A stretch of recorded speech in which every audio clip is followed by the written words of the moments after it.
Hey, listen, before we get into today's episode, let me ask you this. When's the last time you had a proper break? Whether you're a truckie, a shift worker, a parent, or just here for the laughs. We know you're working bloody hard just to keep the wheels turning, and that's why our mates at Nature Bee want to send you on the holiday of a lifetime. We're talking $20,000 worth of travel anywhere in the world. You name it. Fiji, Vegas, the Outback, Rome, Paris, London, doesn't matter. New York, you choose. Stick with us because only bona fide listeners get the inside scoop on double entry weeks, exclusive offers, and a lot more. So hit the link in the show notes or head to naturebee.com. Read the T's and C's, and I'll tell you more as we roll on throughout the episode of Bonafide, also made possible thanks to Nature Bee.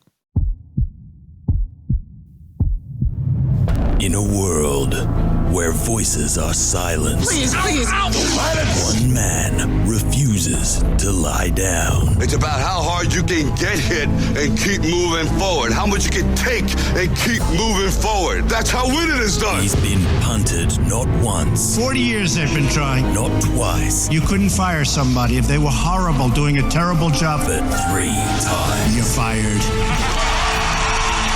He doesn't tell you what to think, but gives you something to think about. Welcome to the Bonafide Podcast with Luke Boner. And he's not All right, here we go. done Hold your ears, folks. yet. It's showtime. Well, g'day, folks, constant listeners, and people who hate us even, who still listen, they can't help themselves, like moths to a flame. It's the Bonafide Podcast, and we reckon it's episode 66. The millennial is with me after a very, very dusty Melbourne Cup. What a snowflake. Sends me a text. I'm going to read it to you, folks. I can tell you, I said I'm in my deathbed. She said, I'm very dusty, may not be able to make tomorrow's podcast. I said, you snowflake. Seriously, Well- if you can't cope with it, moderate your habits. I won't deny the fact that I drank a little bit too much champagne, but I also do have a little bit of, it might be a cold or something. I'm going to put it down to a mixture of all of the above. A mixture of mixtures. Not many people can brag that they get a text from the great Chris Waller on Melbourne Cup Day with a tip. And that's exactly what happened. G'day, Chris. Sorry about Melbourne Cup Day. He sent through the tip, Valiant King. And, of course, I shared it with people because it's my job. You get a tip from Chris Waller, the great Chris Waller, you share it with your loved ones, correct? And I did. I shared it with my loved ones, and I also shared it with Kelsey. I think we are all still waiting for it to finish. But did you enjoy your day? Yeah, I mean, we went to Randwick, so Royal Randwick. whatever, same thing. It's obviously a bit different because you're watching the Melbourne Cup on the screen and it's still fun. Like the vibes are still up, but it would be a very different experience to actually being at the Melbourne Cup, the Melbourne race grounds.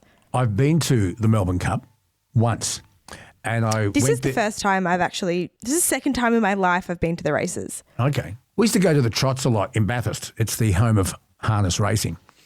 And I had to sash a winner that the radio station had sponsored. And I had Jacob in my arms. I'll have to find the photo. But I went to the Melbourne Cup once for 2GB, and I was a roving reporter. I was sent out with my microphone and my little gadget to go and find interesting things to report back with. And I got into the VIP section. And Why'd they let you go in there? I had a lanyard and a 2GB microphone. Yeah. So anyway, I think Max Markham also vouched for me when I was there. And I was at the Moe Shandon bird cage. Yeah. And I got in and I interviewed Richard Branson. And I also ran into David Cassidy from the Partridge Family, who knew me because just the day before, a couple of days before, I actually emceed a David Cassidy press conference for Max Markham. You're yawning. That's rude. And I ran liven into up the story a little bit, will you? I ran into Lady Sonia McMahon, and I ran into John Howard, and I ran into Kim Beazley, I think, and I had all these celebrities on tap right there. Wow. And so it was a bit of an experience, and I've never been to a Melbourne Cup since. I've got to tell you, Flemington, as soon as the Flemington racecourse is actually a rail stop as well. So the train pulls in, and just the people that pour in, it's unbelievable. It is just unbelievable. It's an experience. Yeah, it's dangerous. 100,000 people came that day. Jeez. But it was a very interesting day. Did you back any winners? No, didn't win a single thing. But we also didn't really bet that much. I have no idea how to bet. So I don't really get it. I don't really understand it. And I worked too hard for my money to spend it on a chance like that. Well, I didn't put anything on Valiant King because I don't know how to. I don't have a betting app. I don't have an online. Would you stop yawning while I'm talking? Very, very rude. Are you still recovering? Look, I tell you what, go back to bed and I'll finish this myself. You try. Anyway, Melbourne Cup, the first Tuesday in November, and it was a great win for another female jockey. And I think everyone had a good day. Hey, listen, just remind our listeners what's happening on the 11th. We are doing a live Truckee Tuesday. So it's next Tuesday. Details on the Facebook page. Follow along to keep up. And phone in. But we'll give you details. But it's coming up very, very soon. Frank Caruso is going to join us soon, the healthcare king. We're going to have a health check. We're also going to talk to Bathurst motor racing legend Greg Murphy, 4-time Bathurst winner. We're going to talk about defensive driving and a program he's got going in New Zealand called Street Smart and a few other things. We'll look at what's happening on the world of international politics and the latest on the artist formerly known as Prince, Andrew, and Keith Suter's thoughts on all of that and the latest with the Epstein files and another exciting episode of The Man Cave. The Vice Captain will join us only shortly this time because when we recorded this week's Man Cave, he was in a big hurry to go. He's starting a new business venture. It's very, very interesting, millennial, and he will explain that. And I'm going to talk with my good mate, social commentator and journalist Jason Morrison. News updates. This is really interesting. And you have a dog that you just love. Your dog, Riley, is part of your family, okay? If something ever happened to Riley, one day Riley won't be here. Dogs don't last that long. Would you, if you had the opportunity, clone Riley? Because the news is really interesting. You know Tom Brady, the famous footballer? He's an NFL legend, Tom Brady. Oh, okay. Yeah, I've heard the name, yeah. Okay. He's the guy that went like cuckoo with he's got some weird like health thing and he went a bit cuckoo. He's the famous retired quarterback, often described as the greatest quarterback of all time. He's gone and cloned his dog. The dog's name is Junie. And the cloned dog is Junie, a clone of his late dog, Luna, who was a pit bull mix. That dog died in 2023. And in a statement obtained by People, that Colossal Biosciences, which is a biotech company which Brady is an investor, there you are, he's gone and cloned this dog, Luna. It's a dog that he shared with his ex-wife and their children, and they used a blood sample which was collected prior to the dog's death. He said, I love my animals. They mean the world to me and my family, said Brady. A few years ago, I worked with Colossal and leveraged their non-invasive cloning technology through a simple blood draw of our family's elderly dog before she passed away. What do you make of this? Would you clone Riley? Because if Riley goes, you will be grief-stricken, I'm telling you. Would you?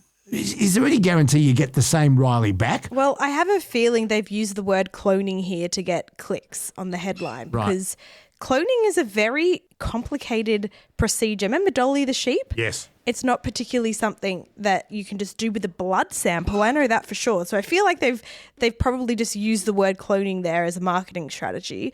But let's just say they could actually clone a dog. Oh, I don't know. It's giving me Frankenstein vibes. And I feel like you wouldn't be able to clone the personality, you know? Yeah. You might be able to clone the structure of the dog, but dogs have individual personalities, don't they? And there's it's that whole thing of like nature versus nurture. Unless you're able to bring that dog up in exactly the same environment. Like him and his wife are divorced now. Surely that would have some impact on how the dog behaves. I feel like it's all just a bit of a marketing buzz, woo woo, hee hee, look at my company. I don't actually think it's legit. Well, Barbara Streisand apparently cloned her dog Samantha, which died back in 2017. And Paris Hilton had a dog called Diamond Baby, of course, and they cloned that into 2 puppies. So Yeah, again, I just don't believe that it's actual cloning. I just don't. clickbait. Okay. It is clickbait, Would- for sure. If you had a child that was terminally ill, would you clone the child before they passed? But if you cloned it, then that kid would also be terminally ill. That's what cloning is. It's an exact replica. It's an ethical issue, isn't it, though? I just think, why? Cloning your pets. Tom Brady, do you believe the story is a clickbait? I'd clone Riley if you could stop Riley from being so neurotic, but you encourage it. She's not neurotic. She's passionate. So you're passionate too then, is that what you're saying? Of course. And by the way, getting back to your little fling at the races with Nene, I got a picture of... No Nene. I got a picture of Nathan. He didn't turn into Nene that day. He didn't turn into Nene that day. But anyway, I got a picture of him looking Stop. I got a picture of Nathan looking very smart, but there's no photos of you. Did you wear a fascinator? What did you frock up? What did you wear? No, I just wore an old dress that I had in the cupboard. I'm not putting a fascinator on. Anyway, there's a story that I talked about with Phil O'Neill on 2GB the other day, and I'd love to know your thoughts on this. I'd never heard of the country star Jelly Roll, but he's out here in Australia playing concerts. He's a huge hit in America. He's from Nashville. Anyway, he reckons that he was treated like a criminal at a Louis Vuitton store in Sydney. He is very, very heavily tattooed. Let me just you can put a picture of him up on our socials, but he's got lots of tattoos on his head, on his face. He's got teardrops coming down, a big cross on one cheek, around his neck, and he's heavily tattooed. And he reckons that he was made to feel like a criminal at Louis Vuitton when he visited Sydney. Now, are we too quick to judge people with tattoos? And Yes. do you think you're asking for attention if you have tattoos all over your face? I mean, maybe. I don't know. I'm not somebody that's got tattoos on my face, but I just think, why do people care so much? I think if you're going to tattoo your face really heavily, you are asking for attention, and you obviously want attention if you're tattooing your face. But again, you don't know how many people with face tattoos have you spoken to. A few? Bullshit. Name them. I can't remember their names. Yeah. I've had people exactly ring me. We what I talked about thought. tattoos. I remember when I was at Triple M, it was about 11 o'clock at night, and I went for a quick walk around the block before I went on air, as I did regularly, and there was a concert at the Metro Theatre. I'm telling you now, I think it was either a Norwegian or a Danish heavy metal growling type band, really heavy. And the fans were coming out of the Metro when the concert had finished. And I've never seen such a scary mob in my life. Very, very emo, Viking uniforms, kilts, swords, big jacket, like the scariest looking people you'd ever see. And I thought, Christ, and I asked the bouncer, I said, who was that band? And he pointed to the poster, and I'd never heard of them, but there's mosh pits and, very, very heavy music. And I thought, well, this is going to be interesting. I'd hate to be in one of the pubs where they all pour into. And guess what? A big mob that I saw standing outside, they all went across the road to Starbucks and had hot chocolate. They were the nicest people in the world, but Christ, they look scary. Yeah. Of course you're afraid of what you don't know. Had an interesting response on 2GB when we discussed this with Phil O'Neill in the morning. You might want to play a little clip, Kelsey. Interesting response from 2GB listeners. Tony's on the line and makes a really good point. Morning, Tony. How are you? How are you, Luke? Yeah, g'day, Tony. Are you tattooed? No, I'm like Tom. I'm frightened of needles, but to look at the way that I see when I travel around on the network on the trains and that the women, like their favoritism of snakes and spiders and fish, because I don't know. One thing, my niece has got one. She's got a massive one from her shoulder to her right leg, and the Japanese carp, the fish. Why? Well, I don't know. I think it's part of when she was at school. It was like forming the groups. When you know how you get your groups at school, and you got to sort of to be a member of the gang. You got to come to the next person to look like if they got tats. You got to fit in. There's a pressure to fit in, is there? Gee whiz, it's a fairly drastic way to fit in because tattoos are permanent. Are you tattooed? First of all, I want to know why. Do you regret it? Because a growth industry in Australia at the moment is tattoo removal, which is interesting. Yeah. So I think a lot of people are regretting their tattoos. But I do think if you've got a heavily tattooed face and neck, you are asking for attention. So, Yeah, but that doesn't mean they're asking for bad attention. well, you're getting attention. Why would you tattoo your face? I don't know. Ask somebody that has. If you have a... Show us your tats. Show us your tats. Show us your tats. Show us Yeah. your tats. And send us photos. And do you regret them? I want to get some feedback on this, millennial. I've got tats. Nathan has tats. We don't regret them. Yeah, but yours aren't on your face. Oh, yes, right. You got your father's birthday in case you forget it. That's right. And a love heart. And I've got a saying, or I've got a part of a song that Mum and I used to sing in the car You are my sunshine. when we were younger. No, By the Light of the, The Silvery Moon. That's right. You did. I've got By the Light tattooed on my arm. By the light. I'm not singing it now. You're not in the mood. You're Melbourne cupped out. You're not much fun today. No. Am I ever? There was an interesting story about what we teach our kids in school. I thought it was interesting. Ed Sheeran has celebrated changes to the national curriculum in England. It means that more students are going to be able to study creative subjects. The singer-songwriter praised government plans to modernise what is taught in schools and remove outdated systems that stop kids from studying music and the arts. I didn't know kids were stopped studying music and the arts. But anyway, it got me thinking. So at school, you used to learn English, maths, science. They were your basics, maybe a language. But are we teaching our kids the right things to prepare them for life? And in Great Britain now, Kelsey, they're going to start teaching AI and how to recognise AI fraud and things like that. Yeah. That's not a bad idea, is it? No, I don't think so. No, I think school does a terrible job of that. I mean, I might be wrong about this, but I've heard that since I was in high school, they've kind of stopped teaching home economics, where like you learn how to cook and stuff like that. You can do hospitality, like you can do your Cert 1 and 2, I think. When I was in year 7, 8 and 9, we were doing home ec and it was really good. Like we learnt the basics of nutrition, we learnt the basics of like cooking and all that type of stuff. And I don't think they do it anymore. Even things like the amount of people today that still don't understand how a credit card works is crazy. The amount of people that don't know the basics of like home ownership or How to negotiate an interest rate with your mate. Yeah, exactly. There's so much stuff. The tinfoil hat in me says, oh, they're doing that on purpose because they don't want people to they want people to stay in shit loans and, debt.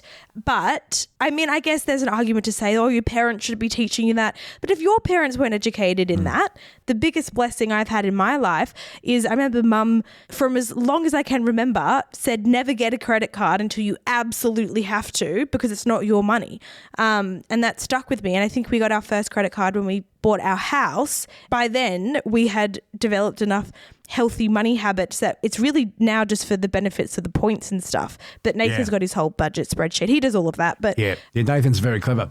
My dad used to run the household on a credit card, but what he used to do, Kelsey, was he would get his paycheck, and put that into an interest-bearing deposit account. Then he would run the house, groceries, petrol, electricity, water rates, that sort of stuff on the card, pay it off before he got any penalty while his money was earning interest. yeah, that's exactly what Nathan does essentially. Yeah, no, clever boy, Nathan. We should be teaching this stuff in schools. What else should we be teaching in schools that they're not? Basic car maintenance, changing a tire. Yeah. What's the radiator? Even like what's the oil? they don't teach you like what a green and pink slip is, understanding why insurance in those regards is important. Like there's so much. I have friends, Luke, that even by the age of 20 had to call us up to ask how they put on the washing machine because their parents had gone out of town. There is a real gap in knowledge, even just on like basic house duties. I know, we got 2 washing machines. We had 2 when everyone lived here, when we had a whole house full. And now we just use one. I only know how to use one. The one on the right. Yeah, you are ridiculous when it comes to that. The one on the right, it's too complicated. So I can only use the one on the left. No, it's not. I think you're just being purposefully obtuse because you don't want to do it. And that's what we call weaponized incompetence. Yeah, no, it's a strategy, but it doesn't work with your mother.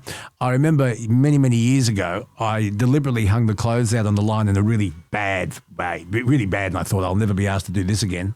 If you do something really badly, you won't get up. No, not with your mother. That's weaponized incompetence. Yeah, no, but what your mother said was, well, darling, you need more practice.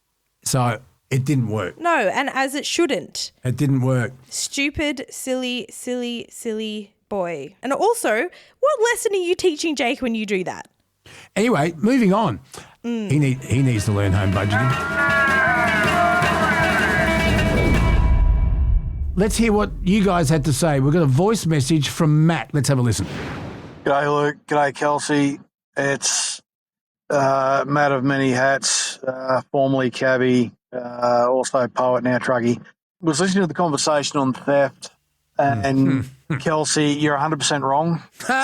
There is no justification for theft whatsoever. There are groups out there that will give you, food vouchers, all the rest of it. I also see people crying poor.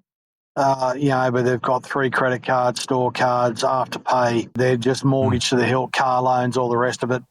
They haven't smashed Avo and chai latte and off the God knows whatever else. Avo. Let him finish. So people cry poor and then try and justify theft. The problem with that is theft, the price gouging of the big boys, theft gives them an excuse to keep doing it. The only way business can recuperate theft is by putting up prices. I could tell you stories from a day's driving cabs. That's just straight up out of your pocket. You can't claim it on tax. Kelsey, you're in a hiding to nothing. Stop now. Okay, let's just say you and Nathan owned a corner store and someone stole from you because, I'm hungry. Would you accept that, would you? Look, again, I'm not talking about the made mum excuses. and pop grocers down the road. I'm talking about, I have made myself very clear. I don't condone theft. And the listeners have listened to what you've had. I've had enough of it. We're moving on. Don't ask me a question and then tell me to move on. I wish I had a fader for you. You're in a hiding to nothing, Kelsey. There's no excuse for stealing. We're going to move on. We posted this video on socials. I have no idea what this is, so I'm going to hear it for the first time like you listeners. Let's go.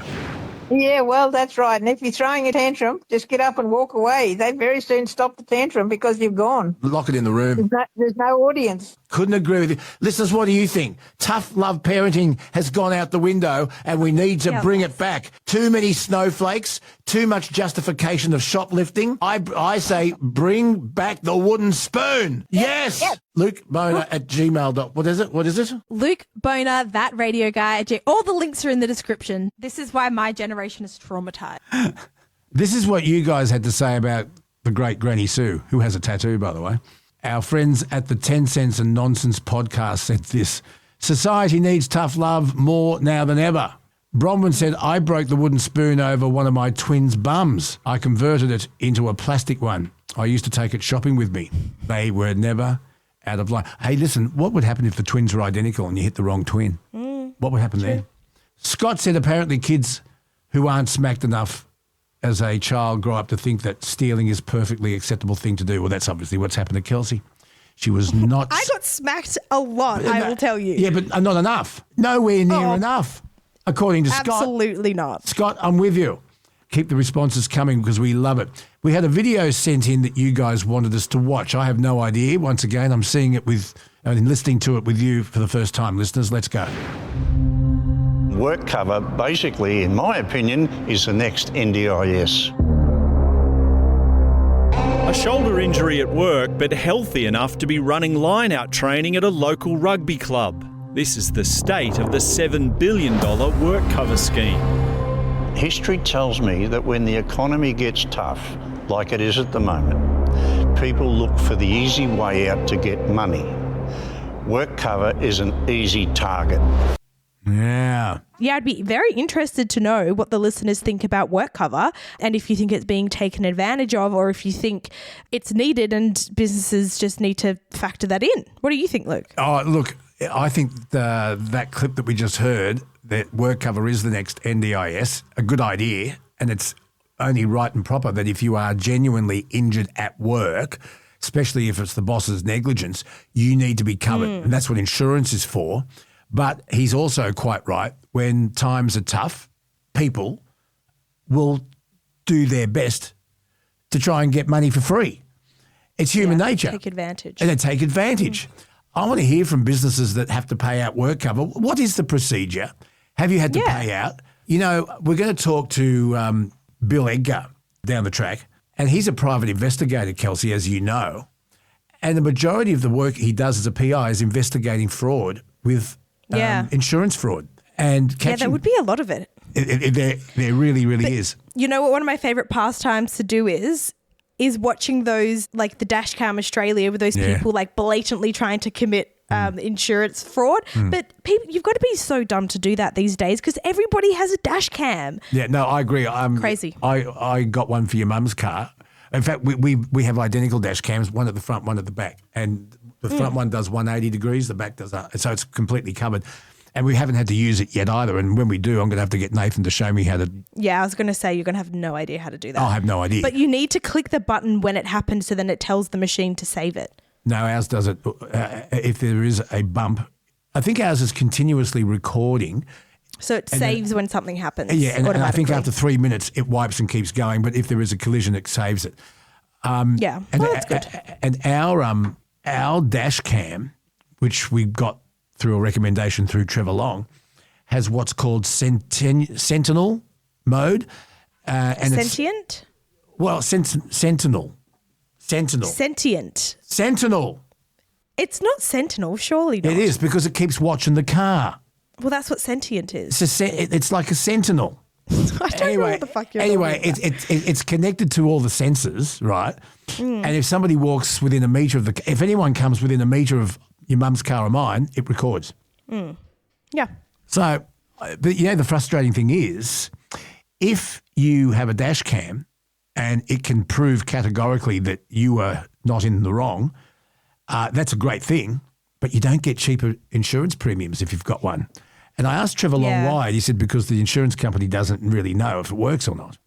So, but I reckon you should get cheaper insurance premiums if you've got a dash cam. If you can save your insurance company money, that's a good thing, isn't it? The insurance companies are not in the business of making people's lives easier. So I doubt that will ever become a thing unless it's regulated. And let's be honest, that's not going to happen either. Yeah, well, you're quite right. Insurance companies are there for one reason, and that is to get as much money as they can. Money.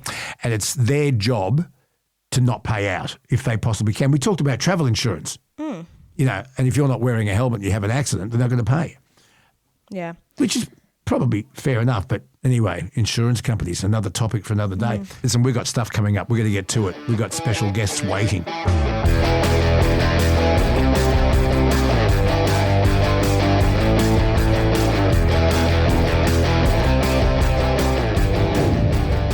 Here on the Bonafide podcast, we love talking motoring, and as you would know, James Ward, content director for drive.com.au, is my co-pilot. Or maybe some people might argue I'm his co-pilot. We talk about trucking with Rod Hannafy regularly. James and I recently were chewing over the idea of defensive driving and defensive driving courses. Would it make safer drivers of our younger Australians? Well, it turns out one of our listeners, Anna Roo, a guy, I hope I've pronounced that correctly, had a great tip on who we should chat to. This is what he said. He said, I spoke to the legend Greg Murphy at the Perth V8s recently, and he was telling me about the driving training program in New Zealand, Street Smart. He said, I spoke to Greg Murphy. He recently started a great podcast, In the Driver's Seat, and he spoke about what a great idea it was of letting drivers onto a racetrack in a controlled environment to learn what happens in situations, or as the millennial has put it, shit-situations. See, I saw what you did there, Kelsey. Very good. However, it's something that has not been possible, and I wonder if anyone has considered this in Australia. I did a defensive driving course back in high school on the racetrack, but from what I can gather, the safety nerds have stopped this.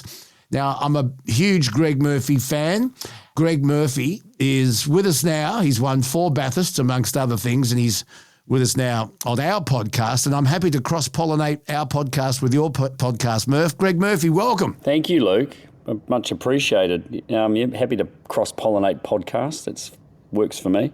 Tell me about Street Smart, because it's a great initiative. I'll sort of backstory it a little bit. I mean, I got onto the road safety train, mainly focused in New Zealand, probably 15 odd years ago, after I got cold called by a journalist who was telling me, he sort of wanted to get a different perspective on why they thought, or why I thought, our road toll in New Zealand was so bad. to be fair, living in Melbourne at the time, living in Australia for a long time, I knew our driving was pretty average, but I sort of probably hadn't been paying a lot of attention to the details around road tolls and bits and pieces. Anyway, it was one particular bad Easter. I think 12 people were killed on the roads over our Easter, and they rang and go, what's wrong here? Anyway, that just sort of escalated with me over the years into becoming, I suppose, a bit of a go-to for a different opinion that wasn't political around, safe road safety. That continued on when I moved back to New Zealand, and I started to really get angry, more and more angry about the fact that we were just doing nothing, spending millions and billions with our local transport authority here, NZTA, and achieving nothing, and still having just hundreds of people die on our roads, most of them avoidable. 2017, those that know who I am would know that I had a long association with Holden, and Holden New Zealand, and I were doing a lot of stuff, and they decided they wanted to actually take some responsibility and put something together that hopefully moved the needle in road death and injury in New Zealand. And therefore Street Smart was formed, and that was was fully funded by Holden at the time. We created a charitable trust for Street Smart, and the program was designed around one that was already operating, but at a very, very small level in one region here in New Zealand, at Taupō, where a local non-for-profit was doing days at the local racetrack with using a formula or a program that was designed by one of New Zealand's leading road safety researchers. His name's Peter Shepherd. And so we took that, and with Peter's blessing and with his involvement, scaled Street Smart to take it around the country. It's a controlled environment program, as you said, and unfortunately it's got nothing to do with racing or racetracks or anything. It's just racetracks around New Zealand, which are spread around New Zealand, provide us with a controlled environment with the space to be able to do the exercises that we need. It's evolved over the years. We were in hibernation for a long time because no one wanted to help fund it. Basically, we subsidised the cost for every individual. We started out at $59 when Holden were putting all the money in, $59 to come for a day at one of the facilities to learn a bunch of very basic skills, but practical skills. It drives me nuts that people believe, and authorities and governments, that driving can be taught in a theoretical way. It cannot. There's certain theory that you need to know, but the driving part of it cannot be taught theoretically, which drives me completely nuts.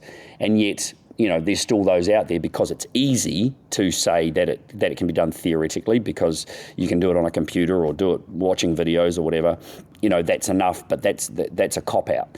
So we got it going. Holden then obviously fell over and disappeared, so our funding disappeared, and then the trust was handed over to me and some other individuals, and we've been trying to keep it going ever since. We couldn't. Corporates said they wanted to be a part of helping save lives, but when it comes to the crunch, unfortunately, most of them were actually more worried about making money and getting their name out there and benefiting from it in a financial way. So we've really struggled. But Tony Quinn, who owns 3 of the racetracks here in New Zealand, last year, March 2024, because Tony built a wonderful facility down in Cromwell in South Otago, or Central Otago, loves the region, spends a lot of money there with the facility that he's got at Highlands. A young man, 17 years old, was killed on the roads just down the road from Highlands after making a bad decision.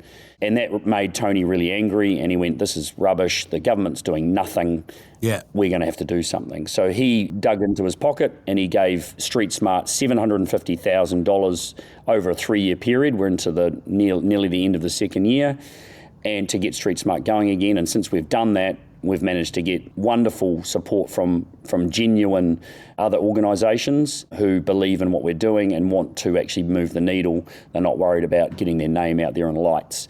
So we're operational. We did 30-odd days this year that we're doing in New Zealand. We get 35 young drivers or drivers along each of one of those days, and they bring a caregiver, parent, someone with them as well, and we put them through a seven-phase, 7-exercise program on the day, which is mostly practically driving exercises. We also do a mechanical exercise where you learn about what your car's about, you learn about brakes, you learn about tyres, You learn about where the dipstick is. You learn about how important it is to make sure your radiator's full. All these kinds of things, we do that as well. We know, and I know, and we know from the feedback that we get, that this is something that should be compulsory. So we're working really, really hard. We've got an amazing team that do the training and, again, amazing support from it, except from government, who just are asleep at the wheel. And the problem is they've got people making decisions that have no idea about road safety or cars or so many things to do with driving on the roads every day. So, yeah, that's, long answer in a nutshell. No, that's a great answer. And I'm in a total agreement with you, having learnt to drive on a manual, and I had the worst driver in the world, my father, teach me. Now, you've got 120 hours here in New South Wales that you've got to use before you can get your Ps. And I don't know whether, A, that's enough, and parents will tell you, God, it's way too much. I just haven't got the time. And if you've got twins, imagine that. Yep. And I taught 3 of my kids to drive, one of them dreadful, 2 of them pretty good. But you mentioned during your answer, you said your average young driver, and I think most drivers, lack some really basic skills that you wanted to teach them. And I wanted to go through those basic skills because I believe that if you go to a professional learner driver company, they don't actually teach you to drive. They teach you how to pass a test. That's my opinion. That's my opinion. You're 100% right. And so let's go through some of those basic skills. And one of them is emergency braking, for example. Yep. We're not taught that. How many kids are on the road with their L's and then going onto their P's and they've never driven in wet weather, or they've never driven at night, or never driven on the open road? Why don't we start with emergency braking, because that's really important. It really is probably the most important thing. The irony is, and I'm sure the laws are the same in Australia and across the states, but in New Zealand, they made it mandatory a number of years ago. I can't tell you exactly, but a long time ago. Every car that is bought into New Zealand to be sold, new or second-hand, through a motor vehicle dealer or whatever, they have to have ABS, right? Yep. So that's part and parcel. Now, you'd think, okay, you've got to have ABS, so that's great, but why? And you ask people at NZTA and you ask people in government, and they go, what's ABS? And you go, well, why is it a law if you don't know what it is? Yeah. And they don't. Our Minister of Transport here in New Zealand, the other day, I'm on a Zoom call with him, and he's the Minister of Transport, and I take my hat off to him. He asked me what it is. Right. So explain it to us. So this is the thing that I suppose I see as such a simplistic answer to what the problem is, that the rule makers don't know why they've made the rules, right? But they've taken they've cherry-picked it from another country, right? Taken the basics from other countries. And so in our learning here for young drivers, they don't know what it is because there's no requirement to know what it is. It is the single most brilliant piece of safety that was ever introduced into the build of a motor vehicle, by far. More than airbags. More than airbags. Well, airbags is when it's too late, Luke. Yes, correct. Airbags when you are at the fate is the bit that takes control. Airbags is when you have no more control over the situation. You have lost control. You've made a bad decision, or someone else has made a bad decision, and airbags is the one of the last lines of defense to save your life and limit your injuries. ABS is something that you control to actually manipulate and hopefully change the outcome of what happens next. So ABS is anti-lock braking system. Every single new vehicle that's sold, and has been for quite a long time now, let's say at least a decade, maybe more, someone will know though better than I do, has been required to be in a car. Every single new car today sold has ABS, anti-lock braking system, which means that when you can stand on the brake pedal of your car with 2 feet as hard as you can, and the wheels will not lock up. When wheels lock up, you and me grew up driving cars that didn't have ABS. When you stood on the brake too hard, the wheels lock up, and if you don't have a clue on what you're doing or what's going wrong, you will just crash, right? The car will lock up and you'll slide off the road, and depending on where you are in the situation, depends on what you crash into at what speed. Okay, ABS gives you the ability to stand on the brake pedal, maximise the slowing of the vehicle, the deceleration, and also turn the steering wheel and change directions at the same time. The old days, when you slammed on your brakes, no ABS, you locked the wheels up. If you turned the wheel, whatever direction, as long as those wheels stay locked up, it was never going to change direction, right? The wheels continue to turn, the front wheels continue to turn, which allows you to steer, manoeuvre the vehicle. The rears don't lock up either. You know, these days with ESC, electronic stability control, and all the other fancy gizmos, you can stand on the brake as hard as you like, and you can manipulate the vehicle until it comes to a stop to try and either miss the item that's stopped in front of you or limit the damage or the impact of what you're heading towards. It is the best feature ever introduced into a motor vehicle, and what do? We tell no one about it. I estimate 85% of drivers in New Zealand, maybe more, have no idea what ABS is.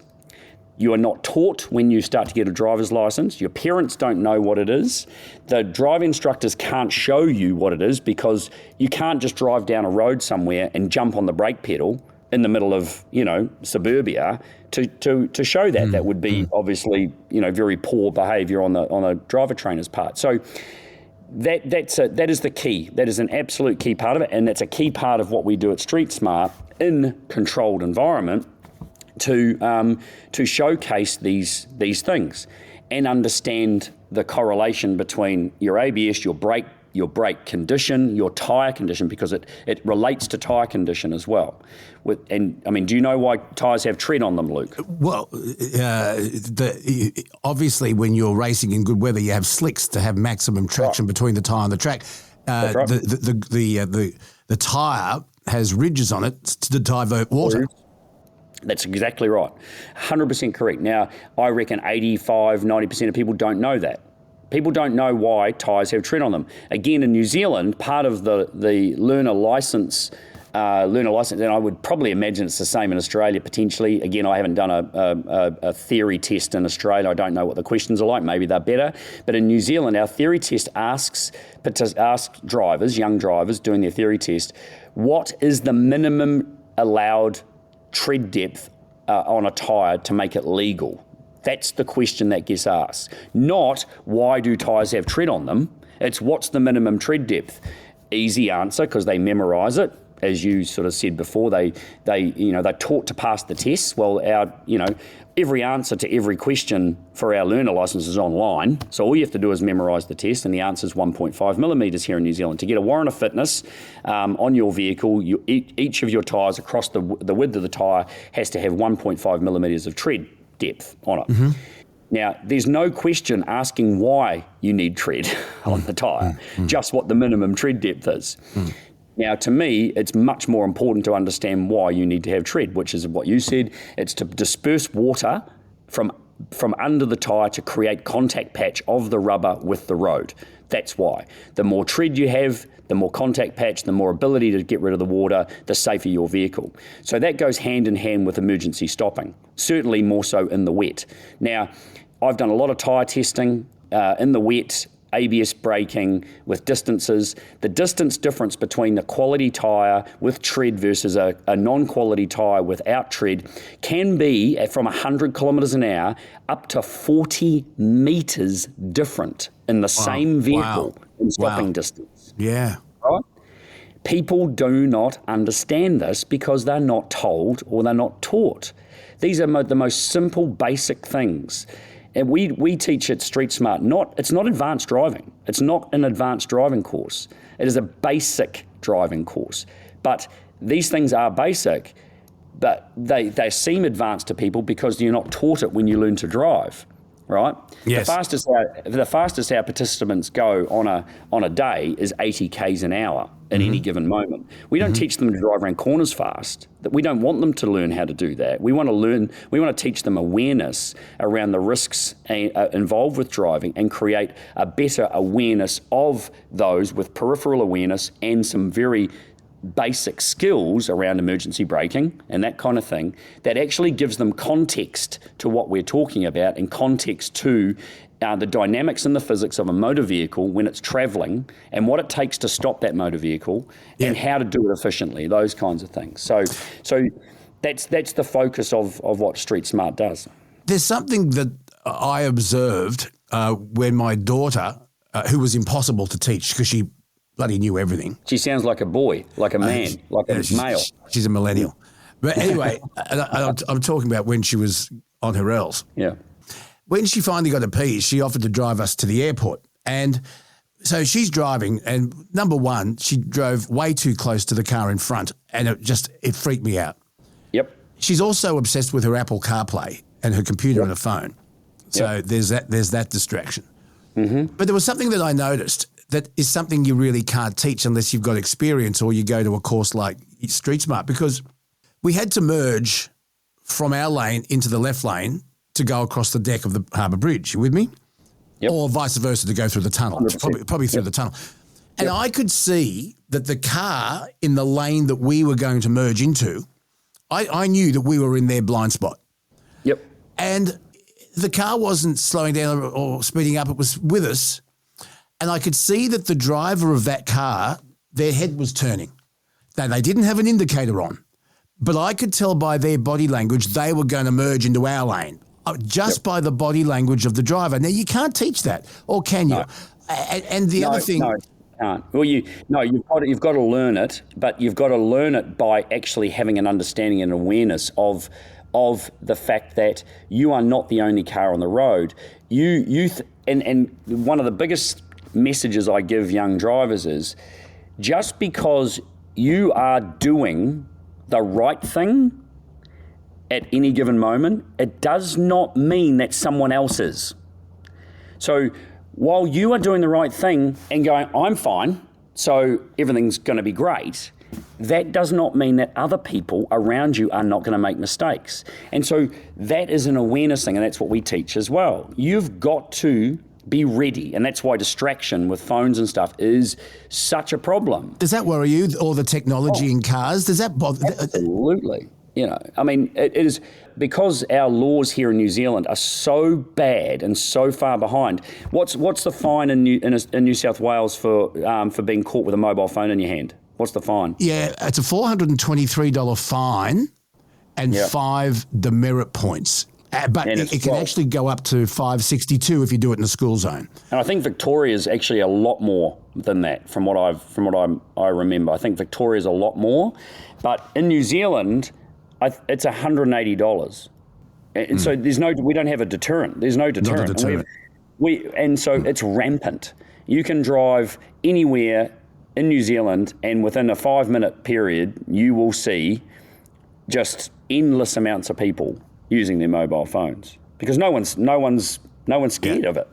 No one's scared of it, and we've let that get out of hand. I mean, it's a snowball that is just run away. It's insane, and so you combine that with ill-prepared drivers over here, that hundreds of thousands that don't have licenses, that have done no training whatsoever. You combine it with all that technology stuff, as you said, your daughter's absolutely obsessed with the Apple CarPlay, there's more technology in cars now than ever before, and most of it is more distracting than actually not having it. And then we've got the other problem of autonomous cars now, and I'm going to have a discussion with James Ward, who recently drove a Tesla from Sydney to Melbourne completely unassisted, and it took a few wrong turns. It wasn't perfect, and there's problems there too, surely.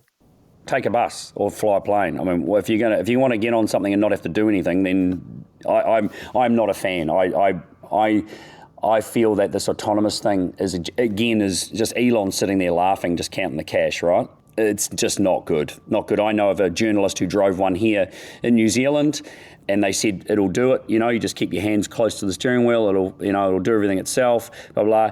The first turn it took, it turned onto the wrong side of the road and drove down the wrong side of the road into oncoming traffic. Yeah. He drove it straight back and said it drove onto the wrong side of the road, and they went, hold on, just let us have a tweak of it. It'll be fine. We'll just reprogram. And it was supposed to be perfect. And what? And he had another go, and he said it was better, but it still didn't do it right. Anyone that's going to sit in a Tesla or sit in a car and allow it to do the job that you should be doing, you shouldn't have a license. You shouldn't be driving. Yeah, we're not going to be in a world that's going to be safe for a very, very long time. And I find it quite disturbing and negligent of governments and regulatory bodies in different states to be allowing this to happen when it's been proven not to be 100% effective. I find it negligent, absolutely negligent. Yeah, it frightens the hell out of me, Greg. I'm going to ask you this. So I got my L's in I was on my L's in 1978, got my P's early 79. And I learned on a manual. And I'm really glad I did because it taught me how the car worked a bit better, the sound of the car, the changing down of the gears to drive around corners and not brake around corners. And I'm really pleased I learned on a manual. There aren't many manuals around anymore. Nearly every car you see now, new car, is an automatic. Do you agree with me that I think you're a better driver if you learn on a manual? That is unquestionable, without doubt. My two boys learned in manuals to drive, and they obviously, they've done a bit of car racing stuff, so they know how to do that very well. My daughter started to learn in a manual, but she was determined to be able to drive a manual, but she does drive an automatic. The other thing about a manual, Luke, is that you don't have the luxury of having a free hand. Your left hand is doing something. You actually have to concentrate a lot more. You don't have this freedom and this simple system that gives you free limbs to do other things, well, one in particular. There's no question it's a safer way to drive cars, much safer. It generates better skills because you need better skills to obviously manipulate a vehicle with a clutch pedal and changing gears. It makes you a better driver, 100%, but it also is, you've got to be more focused. You've got to be more, attentive to driving. And therefore, this whole automatic thing with the ability to pick things up and look at your phone and text and all that kind of stuff is just not as, you just can't do that in a manual vehicle. So, but we're screwed on that because no manufacturer is going to go reverse and start going back to producing, majority manual cars. Yeah, I know, but I am really pleased I learned on a manual. I just thought I'd throw that in. I wanted to talk to you about drivers in general, learning how to use our highways, but you mentioned that because it's not taught when you're doing 120 hours, and how to negotiate with trucks. We talk a lot about trucks on this podcast with Rod Hannafy. Yep. And every single horror story we hear, because we hear about horror stories of truck drivers who encounter cars that just don't get them. And we talk about near misses most of the time, collisions sometimes with cars. And government statistics in Australia say it's usually the car, the passenger vehicle, that's at fault when an accident occurs with collisions with trucks. And of course, you argue with the truck and come to grief. Chances are it's going to be fatal. What do you make of drivers understanding freeways and negotiating trucks? Well, it's not just freeways. It's negotiating trucks anywhere at any given time. What it comes down to, in my opinion, is again a complete lack of understanding of the laws of physics. The ignorance around understanding stopping distances, understanding weight of a vehicle, how long it takes to stop, what it takes to stop a vehicle from and the distance it takes to stop a vehicle from certain kilometres, certain speeds as well. Again, nothing taught through any of our training here in New Zealand around the differences and the understanding of all those laws of physics. There is none. So the majority of drivers, they have no respect. They don't. It's not that they have any respect for trucks. They just don't understand the differences between a car and a truck, and the weight and the ability to change direction, the ability to stop, all those kinds of things. There's no learning about it. There's just complete ignorance about it. Yeah. So, a truck can be 40 ton, could be 50 ton. At 90 kilometres an hour, how long does that truck take to stop versus a 1,400 kilo car? Now, it is, for anyone that did any form of physics or maths at school, you should have an understanding of that. But clearly it's forgotten the moment people get into a motor vehicle. And that's the kind of things that you've got to take into account and got to understand. Now, there's some really ignorant truck drivers out there, obviously as well, that do some really, really silly things, but and follow too closely and do all that kind of stuff. But at the end of the day, car drivers are a truck driver's worst nightmare because of the lack of it, and the way they pull in front of trucks and jump on brakes, all that kind of stuff. And that's just pure ignorance and lack of understanding on the simple laws of physics. So should negotiating freeways and trucks be a bigger part of the test? Oh, listen, it's another part of the test that should be in there, but it also should be part of the education cycle through the learner phase and through the theory phase. I believe that the theory test should have examples and understandings and videos and questions relating to stopping distances and have explanations and video, audio, visual stuff. Teaching people about that, telling people about it. Now at Street Smart, we do talk about that, and drivers go away from it with all this information, and it's obviously cognitive as well, because they are doing it through the seat of their pants. They're actually feeling it and understanding what it's like to jump on a brake pedal and see how long it takes to stop from certain distances. So they go away from that having a much better understanding, and that applies to heavy vehicles and having a better understanding of how long it takes them to stop as well. I love the idea of Street Smart. And there are, for example, at Eastern Creek, they used to hold both advanced and defensive driving courses, but not everyone has access to those courses because we're a very large country with a diverse population. But I'd love to see more government money put into something like Street Smart. I wanted to run this past you. I got to know Peter Brock very well when I lived in Bathurst for 15 years, and I spoke to Brocky about the courses like this, and I asked him what he thought of advanced driving courses, and he wasn't a fan because he said, I think, especially young men, but I think it's going to make them overconfident and take risks if they think they're bulletproof. But your course that you're talking about is more of a defensive driving course than an advanced driving course, or how do you differentiate between the two? Yeah, it is just so not advanced. I mean, unfortunately, the bureaucrats don't know the difference, and they refuse to come and actually experience it as well, so that we can show it to them. So they don't know what ABS is. They don't know why tyres have tread. They don't. But our NZTA over here has the stigma around advanced driving courses, which they have just labelled anything that's done in a controlled environment as advanced, and it's just not. It's just we need to have a controlled environment to actually be able to drive in a straight line with plenty of room around us to jump on the brakes when we get to a set of cones to come to a stop. We can't do that on the roads anywhere. That's right. It's labelled advanced because you're doing it in a controlled environment. We are so not advanced. As I said, the fastest we go is 80 Ks. We don't teach kids to drive around corners fast. Now, and do fast and furious, slides. Now, people go, kids need to learn how to control a slide. No, they do not. They do not need to know how to control a slide. What they need to know is recognise the factors that are potentially going to put them in a situation where their car might end up in a slide and avoid it. Because every individual is very different in their ability to learn anything. right?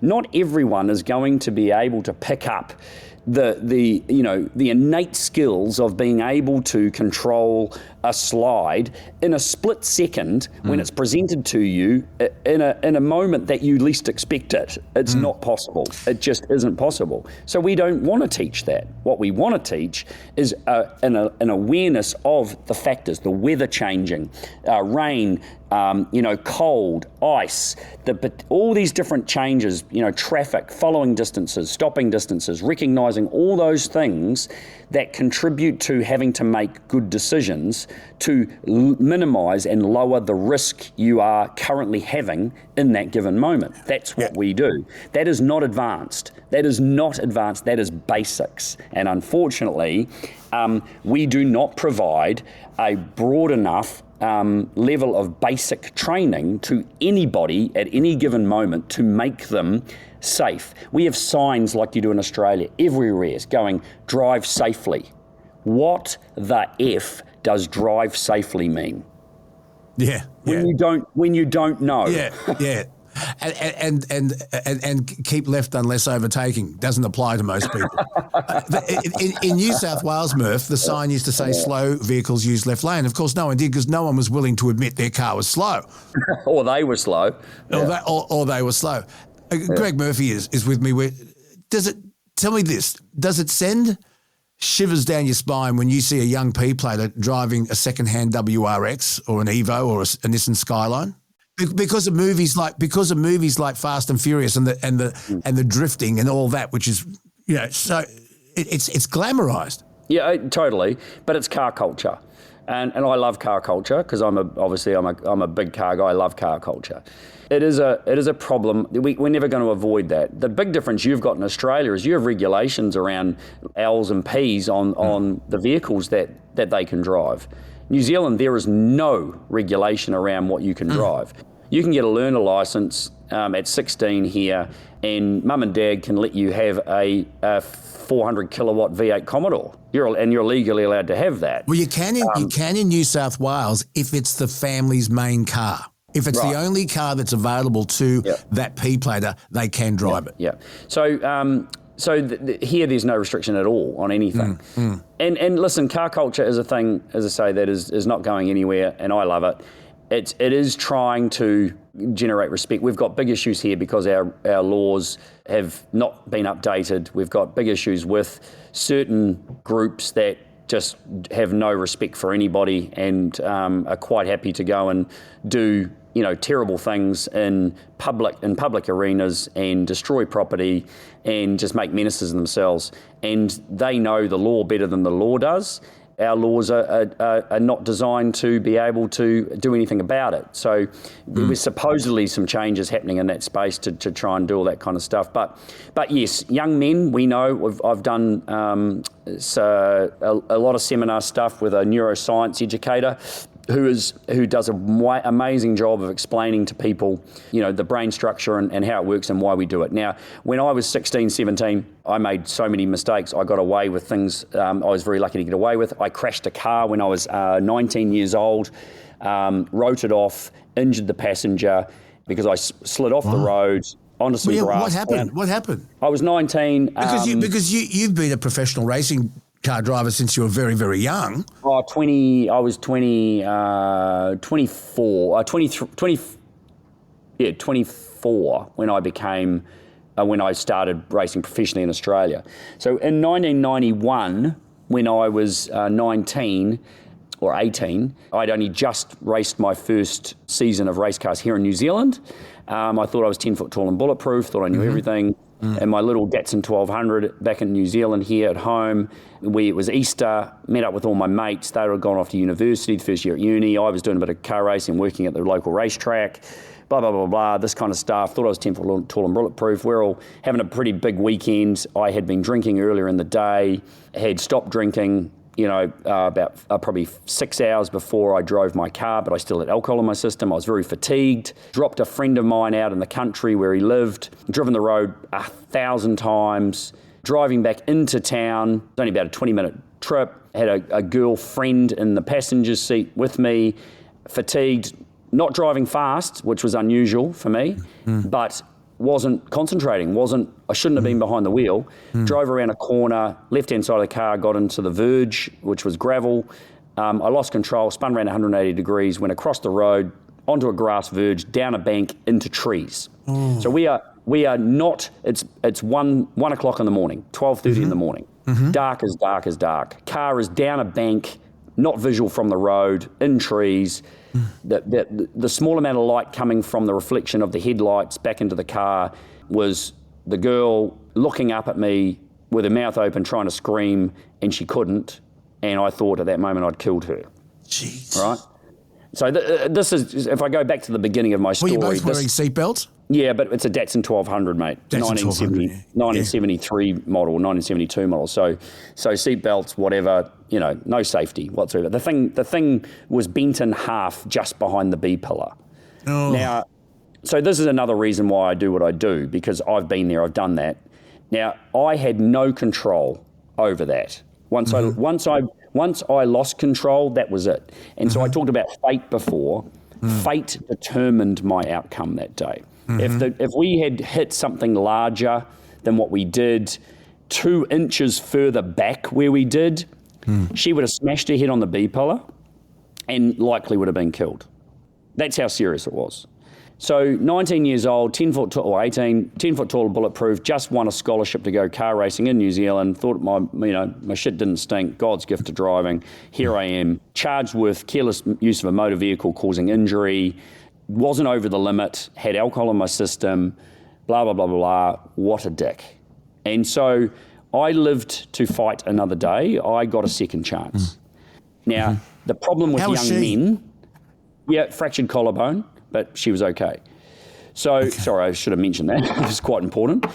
I've lived it, and unfortunately, young teenage men and young adult men, we think that way because we are designed that way. It's not going to happen to me.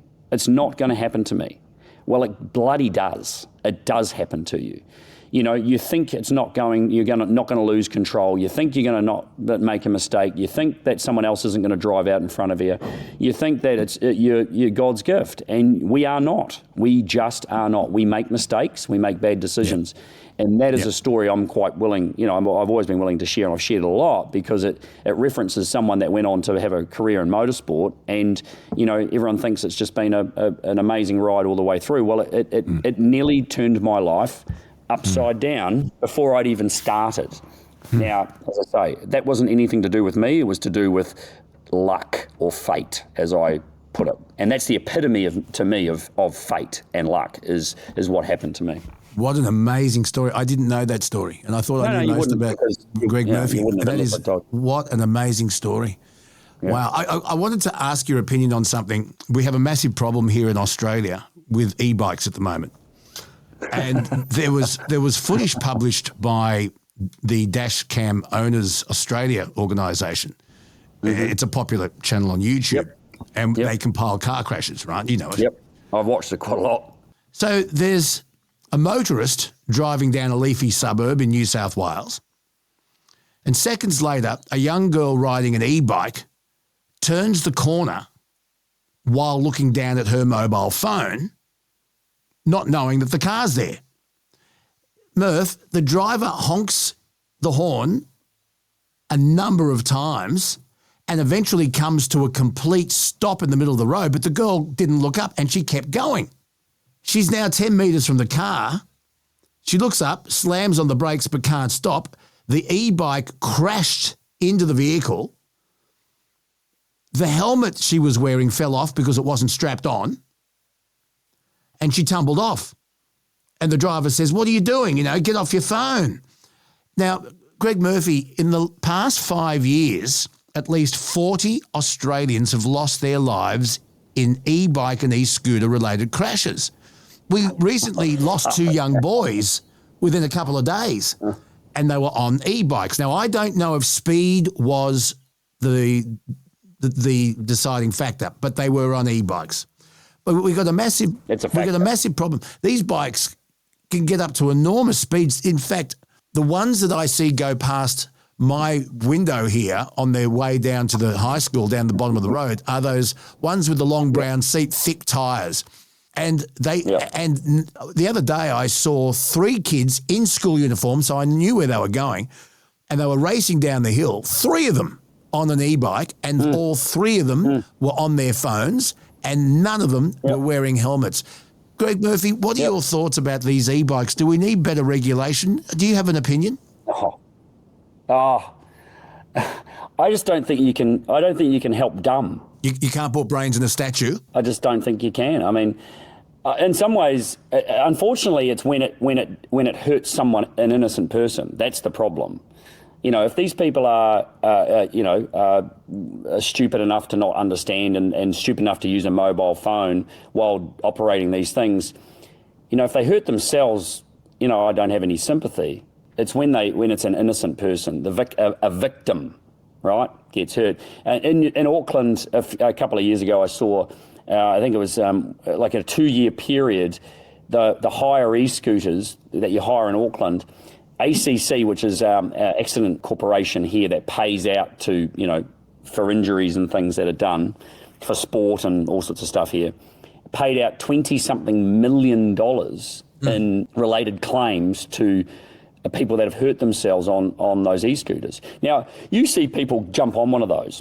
They are not equipped to understand how to... I mean, this is the stupidity, again, of local governments and things, allowing these things with no thought of the consequences, allowing a company to just plonk these things all over the cities. And there's an expectation that people know how to operate one safely. They don't. So before you get on an e-bike or an e-scooter, but I want to stick with the e-bike thing at the moment because I see so many of them here where I am. And they are supposed to be speed limited, but you can tweak them apparently. And they are basically motorbikes with pedals. Yep. Do we need to register them? Do we need to have number plates on them? I want you to have a look at that video of the young girl crashing into that car. She wasn't going fast. Luckily, the car driver's tooting his horn because she's heading straight for him, but she's on a phone. Her helmet falls off because it's not strapped on. Now, if she's caused damage to that bloke's car, there's no way she's insured. It's just another issue we've generated and created. But someone, there's a lot of people that have got very rich over it, and the consequences are extraordinary. And who pays for it? We do. The public does. But again, who's creating a consequence for stupidity? There is none. All we do is go, oh shit, that was a sad state of affairs, or oh, that poor person, right? There's, and as I say, the real victims are the ones that actually get nothing from it. Do you think that young drivers, any driver, but do you think drivers who go through a course like yours, Street Smart, should they be able to be eligible for cheaper insurance premiums? Yep, absolutely. And we've got an insurance company on board now. They're fantastic.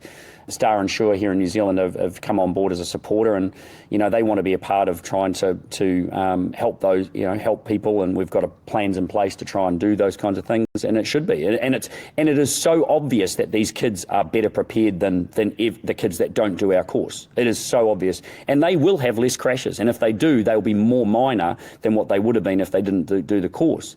You get 6 months off your restricted license if you go and pay $280 to sit in a classroom for 8 hours to do a theory course. You get that. We can't get our government to look at our course to actually allow it to be also a provider of a secondary learning or an additional learning course to get the same kind of treatment, which provides drivers with a opportunity to reduce their time on their restricted. And ours is doing much more benefit than what a theory course does. But that's just an ongoing thing. Yeah. Greg, tell me about the Driver's Seat podcast, because we said at the beginning we love cross-pollinating, and it sounds fantastic. Tell me all about it. So Driver's Seat podcast was put together. I'm involved with a company over here called AutoSense who do a lot of fleet vehicle training, heavy transport, safety cameras, They do fatigue management and distraction cameras in trucks of heavy transport, and a bunch of other things. So I do some work for them around that side of things in their business, and they wanted to put together something else to create awareness around some of their products, but also engage with the communities around safe driving.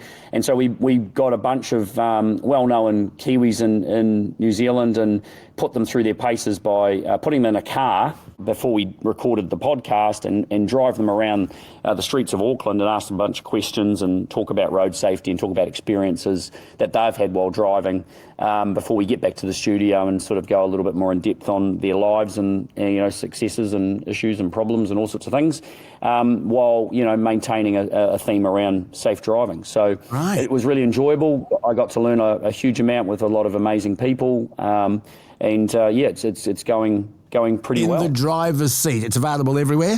Yeah, all the normal pit stops. Yeah, there you go. Go through the chicane, up pit straight, and find your pit stop. Yeah. Greg Murphy, I've got to ask you this. I'll tell you first mine. If I had the car of my dreams that I only drove on weekends, it would be, just remember our age difference, Murph. My favourite Bathurst win, sorry, all four of yours are special, don't get me wrong, but mine was 1979, Peter Brock in the A9X, won by 6 laps, broke the lap record on the last lap, waving to the crowd, just unbelievable. I love that 3-door A9X Tirana. If you could go back and buy the car of your dreams, what would it be? It would be a McLaren F1, 1995 McLaren F1 road car. Yeah, that's what I would have. Just ahead of its time. Gordon Murray designed. It was just one of the most incredible cars, well ahead. Massive V12 engine in it. It was just something that has really stuck with me forever. So believe it or not, that's what I would have. Do you approve of my 1979 A9X Tirana though? 100%, absolutely. I've actually driven it, because it's in the Bathurst Motor Racing Hall of Fame at the bottom of Conrod Straight. And I was a temporary member of the Bathurst Light Car Club at one point, and they start them up and they take them clockwise around the map. They go from the bottom up to the top. Yeah. And I actually got, my God, the clutch on that thing's a bastard. Yeah, exactly. She's antiquated. She's not digital. She's analog. But I wish I could own one. They're $500,000 now. Oh, I know. Insane. Well, a McLaren F1's about $25 million US, so yeah. So you'll be, but they're cheaper. They're cheaper if you buy them in bulk. Good point. Greg Murphy, thank you so much, and good luck in the driver's seat. And we've really appreciated how generous you've been with your time today. I've really enjoyed it. There's more I want to talk to you about. Yep. So maybe we can do that down the track. Fantastic. I appreciate it, Luke. Thank you. 4 times Bathurst winner. Well, the artist formerly known as Prince, Andrew, that is, a big fall from grace, and I think there's a lot more to come. I wouldn't be surprised, Kelsey, if he is in court very, very soon. And we'll find out why and what's the latest with the Epstein files and what names are on those files. Dr. Keith Suter, expert on international affairs, is next.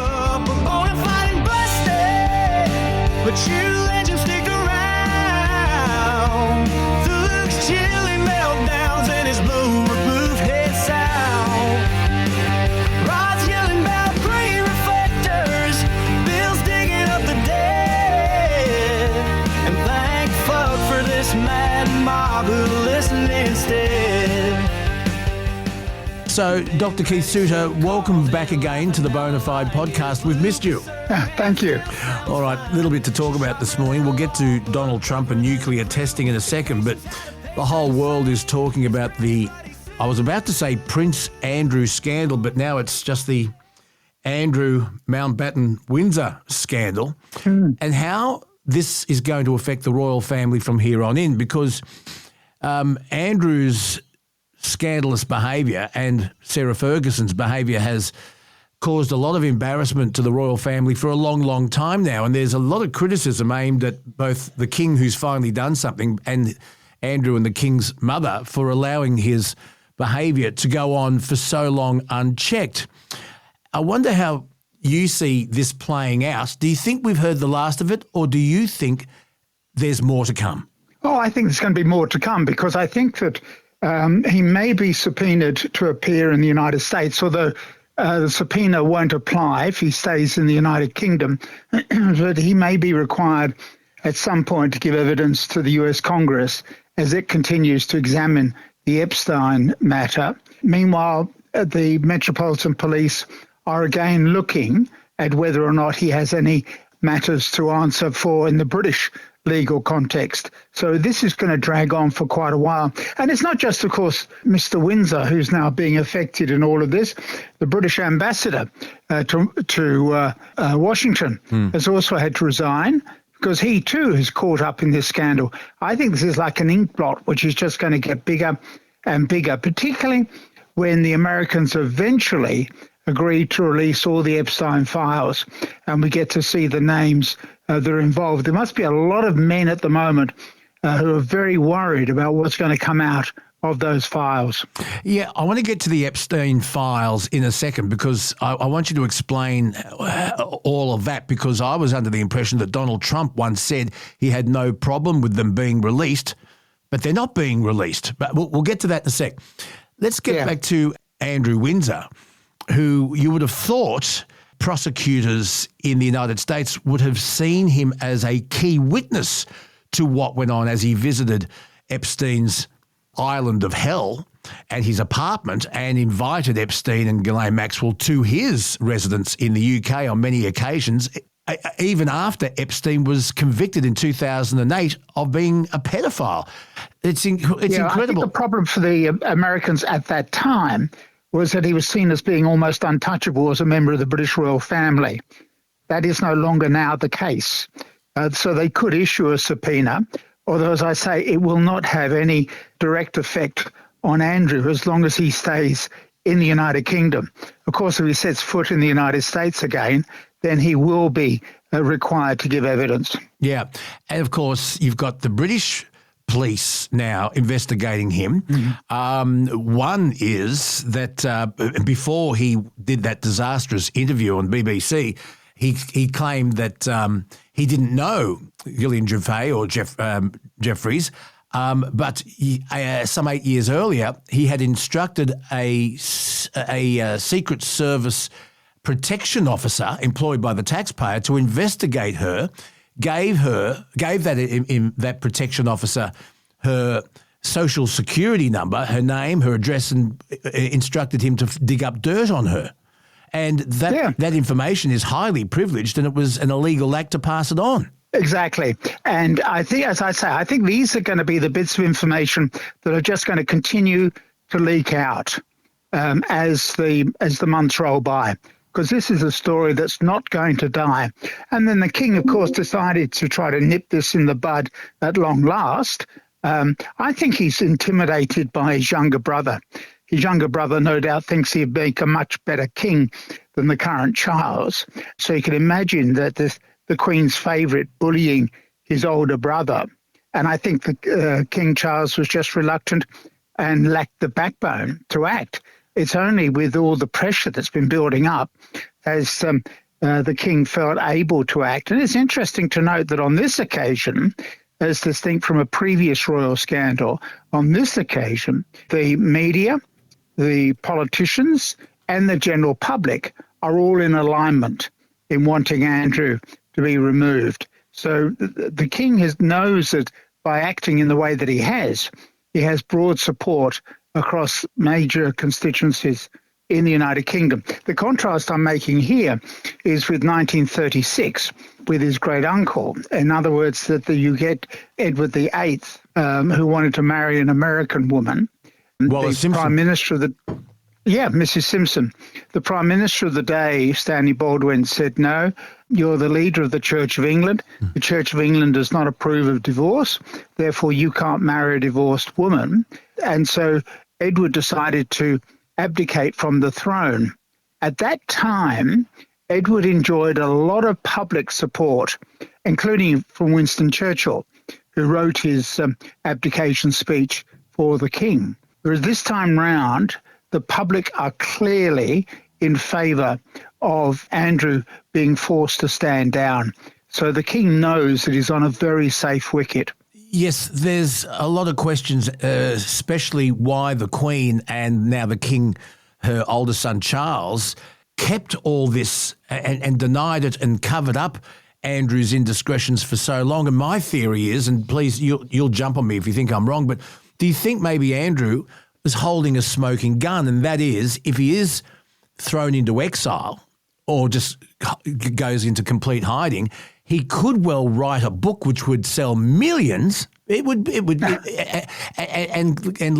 and Sarah Ferguson as well, who knows where all the skeletons are, that they may well go to Netflix and earn millions and write a book that would sell millions and lift the lid on the other skeletons that the royal family has had in its closet for so long. Yes, I think there is an element of blackmail there. Absolutely. Yes. I think that's as good as an explanation as we're likely to get. Yeah, he's been holding something. So where does that leave the monarchy? Because we are affected by the monarchy. The king is still our head of state. How do you think the monarchy will the monarchy survive this? Is this the beginning of the end? Or do you think that they will, with William now coming through as a very strong character and the future king, do you think they will survive this and get stronger? Or do you think the cracks are too wide? No, I think they will survive. The firm, as it's called, the royal family, is very expert in being able to handle crises. Even if, in this case, the king is fairly weak, nonetheless, he's surrounded by people who know how to handle the media. And this is not the worst time in British history when it comes to opposition. You've only got to go back to the time when Queen Victoria ascended the throne in the 1830s and the hatred towards the royal family at that time. So I think the royal family can win itself back into favour by appearing to be very middle class. That's the key factor. So the late King George VI, and his daughter Elizabeth did wonders in re-establishing the prestige of the royal family after the scandal with Edward. And so they were able to rebuild the prestige. It's interesting that even Republicans in this country were saying that they're not going to renew their campaign for a republic until the Queen herself has died, because they're aware that the Queen had so much support within the Australian community. So it is interesting how the royal family can actually bounce back from this. So I certainly don't see this as the end for the royal family. And, of course, you've got a lot of financial interest tied up in the royals remaining on the throne because they're obviously a major tourist attraction. The media love them. What would the British do without stories about the royal family? So I think there are a lot of interests to be maintained by keeping the royal family intact. So let's move on to Jeffrey Epstein and the Epstein files. Can you take us through this and why they have not, in your opinion, why they have not been released? Yeah, so Epstein remains a mystery figure, including even his method of death, because a number of people don't believe that he actually did commit suicide. So Epstein was a person who claimed to be a financier, but actually didn't have much of a record on Wall Street as a financier. He had a few big clients, but certainly nothing to explain all the acquisition of the wealth that he was able to get with buying up an island and homes in various countries. So he remains a mystery figure even to this day. We're still trying to sort out, and he's probably got accounts overseas and Swiss bank accounts, etc., which people are going to have difficulty accessing. So that's the first thing. So he's very much a mystery individual. Secondly, he is someone who is obsessed with sex, and particularly with young women. And so we see with Epstein someone who was given very light treatment when he was eventually caught down in Florida by someone who coincidentally many years later ended up as a member of President Trump's cabinet, a person called Acosta. Acosta himself, as then a prosecutor, said that he was told to go easy on Epstein because of his, allegedly, intelligence connections.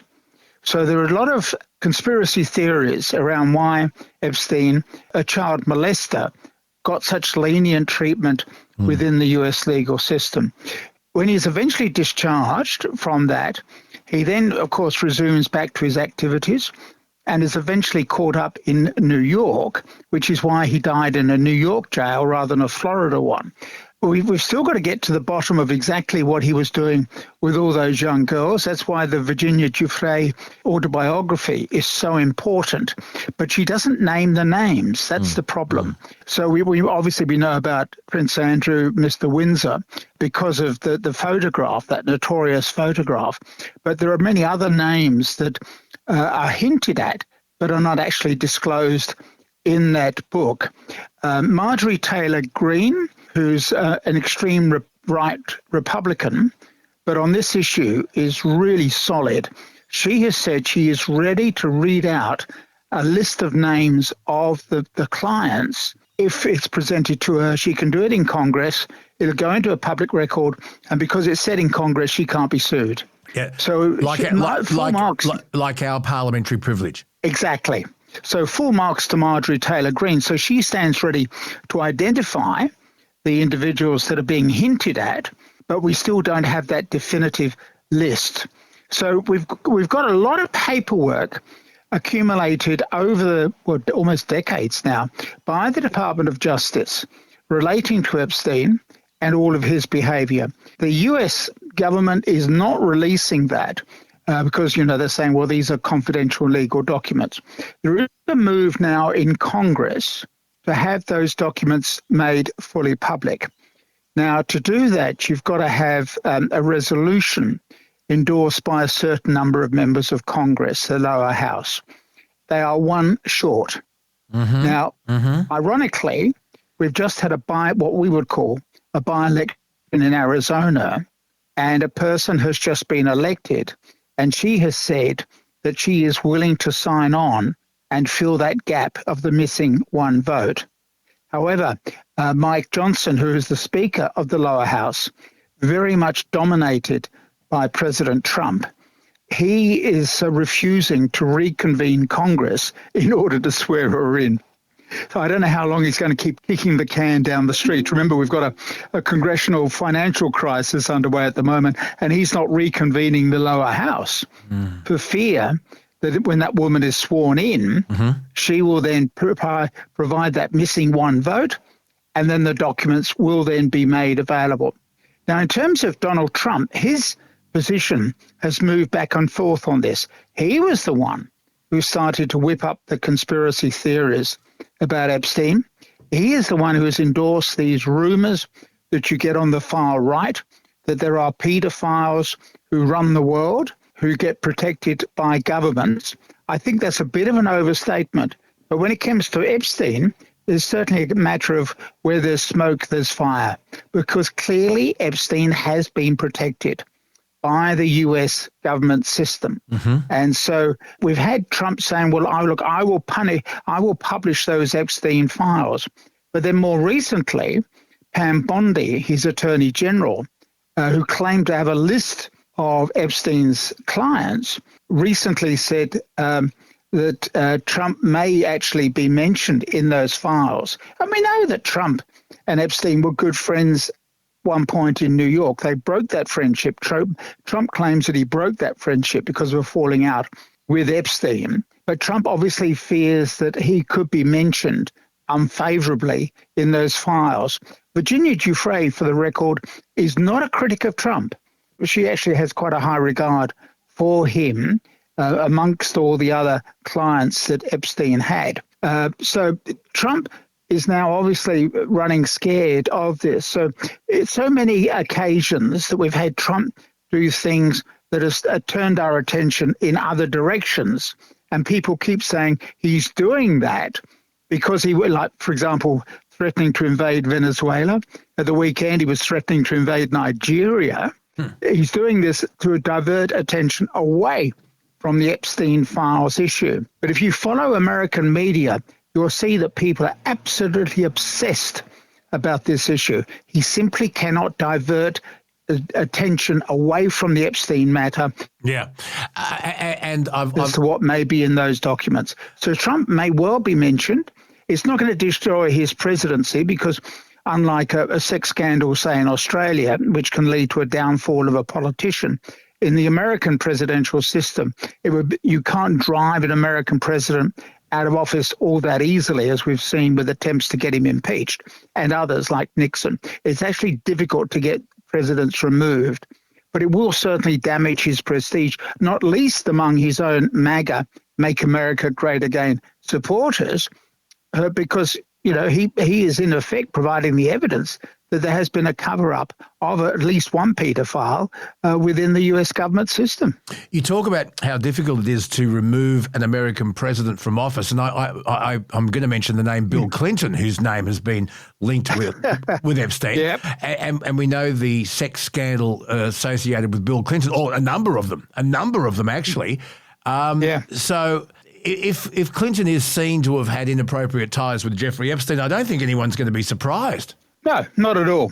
And there are other people who are also, there are a lot of names swirling around, but we're waiting for Marjorie Taylor Greene or someone else to actually read out the explicit list that Pam Bondi now says does not exist. She said that it did exist in an earlier interview this year, but now she's saying she doesn't have that list. Watch this space. It's not. This is not going away, folks. It is not going away. Can we stay with Donald Trump, please? Because I wanted to ask you about this. Shortly before meeting with the Chinese President Xi Jinping in South Korea, President Donald Trump posted on, God, he loves social media, doesn't he? He posted on social media that he had instructed the Pentagon to start, quote, immediately testing nuclear weapons. The reason, he said, was because other countries seem to be all doing the same thing. He said, we have more nuclear weapons than anybody. We don't do testing. I see them testing and I say, well, if they're going to test, I guess we have to test as well, he said. How much credence do you put to that post? And if he is serious, how would he go about testing nuclear weapons? How do you do that?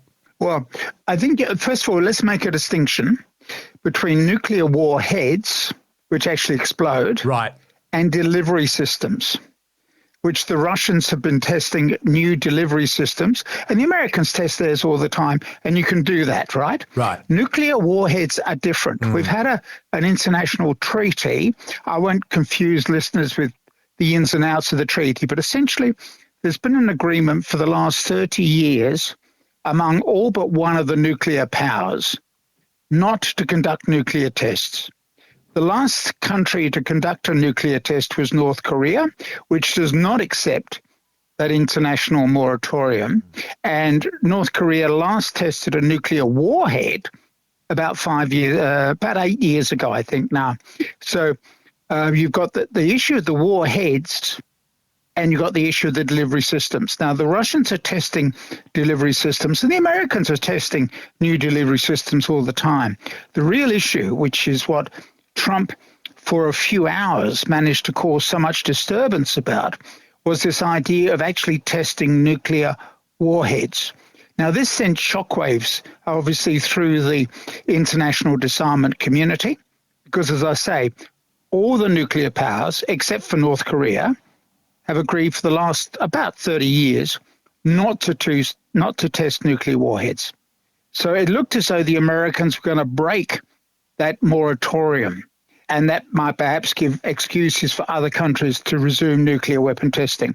Now, if you're living in Nevada and you get to hear this news, this is bad news because we know where the Americans conduct their tests. And there are people in Nevada who are saying, we don't want to have that. We don't want to go back to that era of radioactive clouds sweeping across our state. There's a very famous movie that was shot on a nuclear weapon test site in the United States. And many of the members who were involved in that movie, including John Wayne, who was the main star, died of cancer. So you got local opposition because the people in the western side of the United States know that the weapons will be tested there. They don't like the idea. The international disarmament community do not like the idea either. What has happened since Trump issued that social media post, claiming that America has to keep up with other countries. No other country is testing nuclear warheads, except, of course, for North Korea. And the last one they did was 8 years ago. Yeah. He issued that, as you say, very stupidly. He issued that tweet just before meeting with President Xi. It caught everybody by surprise because Trump had such a great tour of Asia, being treated like royalty, including in one country getting a replica of a gold crown. And yet he then jeopardizes it by issuing that tweet at that time. But over the weekend, the person who is responsible for actual nuclear weapons in the United States, the minister, as we would call them, has actually said, no, they are not testing nuclear weapons. They don't need to. They've moved beyond that stage. And so Trump created this ripple of concern, which was then talked down over the weekend. So it may well be that it's not as significant as we were first fearing, because Trump's own staff are saying they don't want to resume nuclear weapon testing because there's no need to do it. So that's the situation that we're in. But it shows the irresponsibility of Trump that it creates this international alarm for no clear explanation. It's funny. As I say, no other country is conducting nuclear tests at the moment. Even the North Koreans haven't done so for some years. Yeah, no, that's really, really good of you, Dr. Keith, explaining the difference between a delivery service and the testing of a nuclear warhead. Thank you so much for that clarification. I'm just going to say, I recently saw a news clip of Donald Trump suggesting that to divert and dissipate hurricanes, he said explode a nuclear warhead inside them. I mean, he actually said that. Yeah. It was a funny thing to say at South Korea, because it was a very successful meeting, not just for the United States, I would have thought, but for China and Australia as well. Yes, yeah, it was a great tour. Trump was on his best behavior. He's trying to talk down the crisis that he's created with tariffs against China. There's been a slight reduction in tariffs. Remember, we've got a global economy which is teetering on the edge of moving into a global recession, and is being provoked by trade wars, and exactly where we were in the 1930s. At the time of the Great Depression. It was the Americans who made the Great Depression worse by introducing tariffs. That's why since 1945, the end of World War II, countries have agreed to try to reduce the tariffs and encourage international trade. This is what we mean by free trade. The trade is not free, but they are free of tariffs. Yes. And Australia has been a supporter of that move as well.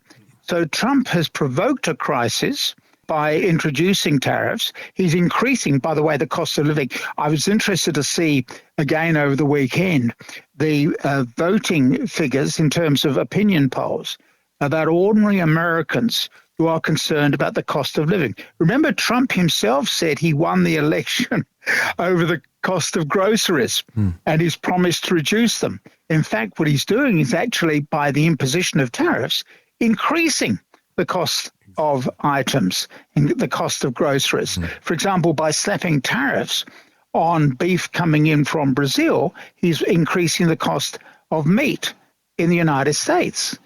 And so he's actually creating concerns among the Republican Party. Remember, we've got elections next year, not for Trump personally, but for all the lower house and 1/3 of the Senate. And the Democrats are going to run on the cost of living issue, just as Trump was able to do so successfully last year. They're going to be doing it next year. And so Trump's tariffs are actually increasing the cost of living. And as I say, it's also sending shockwaves through the global economy. Just staying with South Korea for a second because of Australia's involvement, and it was I think it was a great win for Anthony Albanese. Who went, he copped a lot of criticism because of Kevin Rudd's poor relationship with Donald Trump, but it looks like Anthony Albanese has come out on top. Donald Trump, post that meeting, said with our Prime Minister next to him, saying how important our relationship was, and he kept referring to Australia's abundance of rare earth. Can you explain what rare earth is and why it's important? Yeah, so rare earths are minerals that are actually not all that rare, but they are difficult to extract from the ground, and it's a dirty business trying to produce the minerals. Now, we need those minerals because we're moving increasingly to an electricity-based economy. So you've got solar energy, you've got electronic vehicles, etc. All of these items require what are called the rare earths. So these are a number of, as I say, rare earths, not all that rare, but difficult to mine and process. China has been able to dominate the world in this area. The previous country to dominate rare earths was the United States. They had a huge factory in California. But then the Chinese, like good capitalists, indulged in predatory pricing. In other words, that they got into the business of critical earth mining, and then forced down the price and forced the American project out of business, standard capitalist behavior. And so the Chinese now dominate rare earths. The Americans allowed the Chinese to get away from it. This is not Trump. This is well before Trump came to office. And now, of course, you've got people like Tesla saying that, we need to have more rare earths for their cars. Their plans alone for automobiles require a huge amount of rare earths, and 70% of the market is now dominated by China. So the United States is now trying to find alternative suppliers. And of course, when it comes to mining, Australia is there near the top of the list. We've got those rare earths. It's going to be difficult to try to process them because of tough environmental legislation. The reason the Chinese can do it is, of course, they have low environmental regulations. But we have tough environmental regulations. But obviously, the Australian government think that they can cope with critical mining without doing too much damage to the environment. And so Trump looks to Australia to help with the American supply of these critical earths, because the Americans need them for so much of their electric equipment. You cannot have a modern economy without these rare earths. We also have the second largest deposits of uranium, and we export it. We don't use it for nuclear power here in Australia, but we export it, not for weapons, but for nuclear power. Do you see the United States seeing us as a valuable ally in that direction as well? If the Americans decide to go ahead with nuclear power, remember there's a big question mark over it. Nuclear power has got a public relations image, and so countries are somewhat reluctant. The Germans, for example, are closing down their nuclear reactors as a result of the Fukushima disaster in Japan a decade ago. So there are public relations problems with moving down that path. Now, one of the reasons why we didn't bother to exploit our own uranium for nuclear purposes is we've got a very powerful coal lobby. And so the coal producers were opposed to uranium mining or using uranium in this country, because they've said, look, we've got 600 years of good supply of coal. Yeah, I get you. Our most valuable trade partner at the moment is China, and our closest and important ally is the United States. Do you think Anthony Albanese went into this card game, and did he come out on top? I mean, he's trying to serve two masters here, isn't he? Yeah, well, that will apply to every Australian leader this century. You've got to try to keep the Americans and Chinese on side. All right. Quick pit stop, folks. Let's talk holidays. Now, be honest. The road in front of you, the treadmill under your feet, or that pile of dishes in the sink, it's getting old. Now, picture this. Swapping the dish soap for an icy Bingtang. Imagine the endless stretch of highway turning into a stretch of white, sandy beach. Or that treadmill. Suddenly, it's the climb to Machu Picchu. Now, that's the feeling Nature Bee wants to give you with their bucket list competition. A chance to win $20,000 worth of travel anywhere you choose. And if your dream trip costs less, well, the rest is yours as spending money. You keep the change. Plus, there are plenty of little wins too. Gift vouchers to turn a long weekend into something special. And Nature Bee prize packs to give your insides the reset of a yoga retreat. All you need to do is spend $79.90 or more on Nature Bee products and you are automatically in the draw. So if you've ever thought of trying Power Pollen, this is the time to do it. Hit the link in the show notes or head to naturebee.com. Read the T's and C's, and who knows, next time you're listening to Bonafide, you could be listening to us from the beach. We don't want to have them falling out, and we want to maintain both our military alliance with the Americans and also our trading arrangements with China. And Albanese has done well in his negotiations. He's pulled off quite a few diplomatic coups, I think, in his short time in office. Yes, there is the problem with Kevin Rudd as the ambassador in Washington, but I think, he's a bit of a sideshow, really. The key thing is that Albanese has done very well in international diplomacy this year. Just one last thing on this, because the world is forever changing, and that's why we love keeping you in touch with us here on the podcast. We're very grateful. You were talking about the effect on nuclear testing in Nevada, and I'll try and find it for you. When I did the interview, I was on the Triple M network, and I'll have to get permission to be able to use it on this podcast. But I did an interview with Frank Walker, the author, who wrote a book called Maralinga.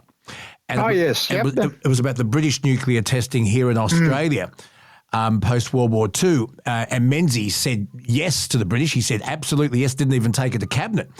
And the devastation still, but the devastation of that and using Australians, both sailors and pilots, getting Australian pilots to fly through the mushroom, it was just unbelievable. I'll see if I can find the interview for you, Dr. Keith, because I'm sure you'll find it fascinating. Yes, well, Frank Walker was one of my students. Oh, no.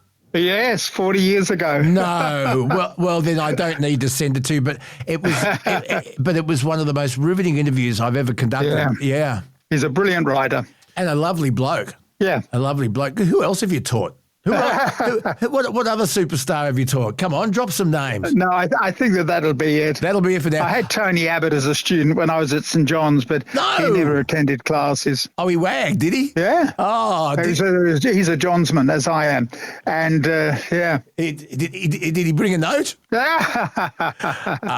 oh dear. Look, we still haven't had the chance for you to tell us the time you met the Beatles, but we'll get to that. Oh, yes. We'll get to that on another day. Dr. Keith Suter, thank you so much for keeping us informed and educated. Really appreciate it. Thanks very much, Luke. Thank you. Cheerio. Expert on international affairs, Dr. Keith Suter. Frank Caruso, who's built an empire around health, is a fascinating character, and he is the real deal. He lives the life that he preaches. We'll talk to him. That's coming up.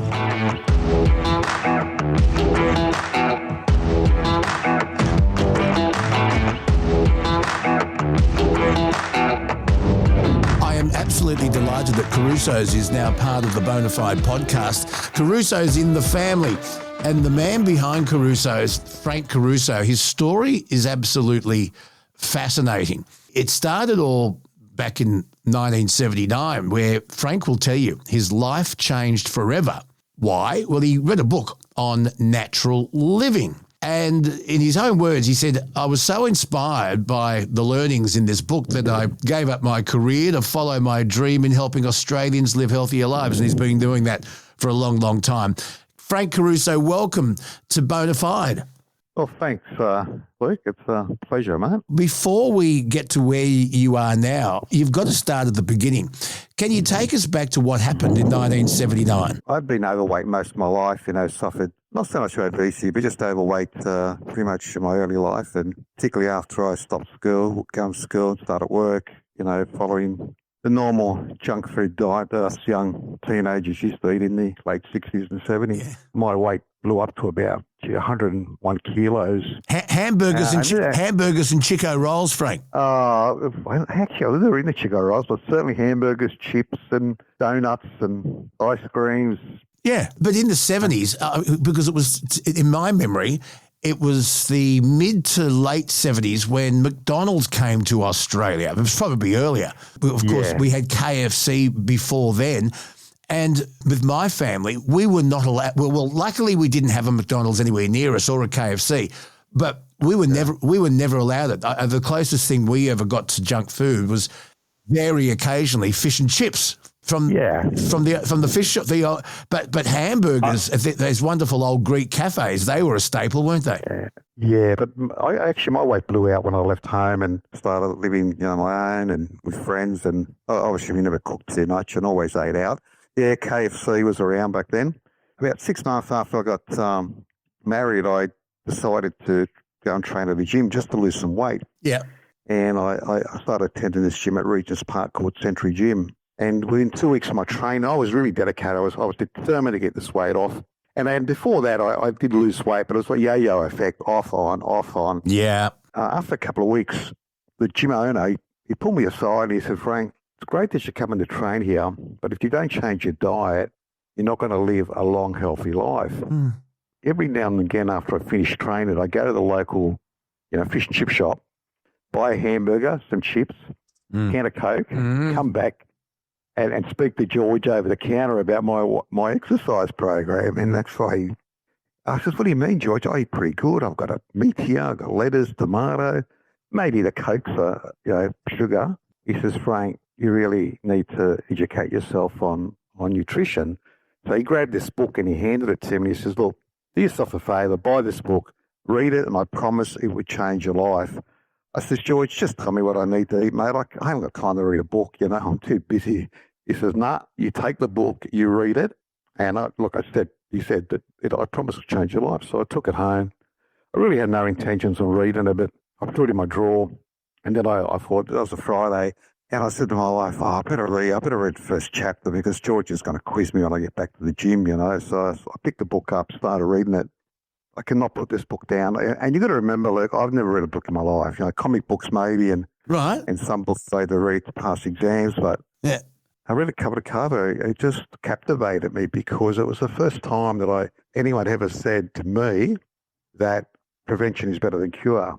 And eat to live, don't live to eat. Yeah. Most of us, we used to always just live. What's our next meal? What can we eat to satisfy our taste and hunger? And he also said, you got to take responsibility for your own health. To me, it was just like the light went off. I thought, wow, it's not by chance that we get sick. It's not God's will. Mum used to say it's God's will if you get sick, We actually got some say in our health. You got to remember in the 50s, the 60s, I grew up in the 50s, 60s particularly, there's no education on nutrition. There was some emphasis put on exercise at school and that, but it wasn't really linked to longevity or anything. It was just do it because it's an activity. Certainly nothing on diet. I thought, this is amazing. I thought I started preaching my family about it. I started telling my mates. I felt it was like a religion to me. I felt that it was my responsibility now that I discovered the secrets to longevity and, growing old without chronic disease, I have to share it with my friends, and particularly my family. And I started doing that. And that's how it all started, really. And that was in 1979. And you've never looked back. When you decided to adopt the philosophy, prevention better than cure, eat to live, not live to eat, how soon did you notice results? I went from one day eating everything that Grace put on my table to the next day not eating anything that she put on the table. For the first 2 or 3 years, I went a little bit fanatical. I only drank purified water, no soft drinks, nothing else liquid other than water. I was fasting 36 hours every week. So for once a week, I would fast 36 hours just on water. Look, I started noticing a difference within, I reckon, days, because once you stop overloading your body with food, not just junk food, but your food, your body starts to sort of repair itself. So, digestive system, wind, burping, all that sort of stuff disappeared within 3 or 4 days. So you start feeling better almost instantly when you stop overloading your body with rubbish, right? And then the weight started to come off. I actually went vegan for a couple of years. Did you? Eating meat. Yeah, vegan for 2 years. Drove my wife mad. But anyway, she's still with me after 46 years, but she's become an excellent cook after that. So then I swapped to vegetarian after that. I went from 101 kilos right down to, I think the lowest I got was 61 kilos. So I lost 40 kilos in about a period of 2.5 years. I was training every day. I was running, training at Century Gym. It didn't take too long. And I think most people that have adopted a healthier lifestyle could probably say the same, that they start feeling good almost straight away. So when did you decide, look, not only do I want to encourage more Australians to get healthy, but turn it into the business that you've developed, and it's a family business. And you're really proud with the fact that you everything you deal with is Australian. So in about a few years went by, and I was getting a little bit frustrated because I couldn't reach enough people. You know, I really wanted to get out there and just sing the praises of natural health to the world. And I said, how am I going to do this? You know, and I was shopping in health food stores at the time. And again, I've never shopped in health food stores until I read that book. Mm-hmm. I said to Grace, look, I really like to open up a health food store and just get the hundreds, if not thousands of people. And she could see I was very passionate about it. She said, do it. I said, the only problem is that we just bought a block of land to build her dream home. Yeah. Because when we got engaged, I took Grace to the house that we could afford, and she actually cried when I showed her the house because it was run down, holes in the wall, tiles were lifted in the kitchen. And I said, don't worry, darling, in a couple of years' time, we'll save up enough money, we'll buy a block of land and we'll build your dream home.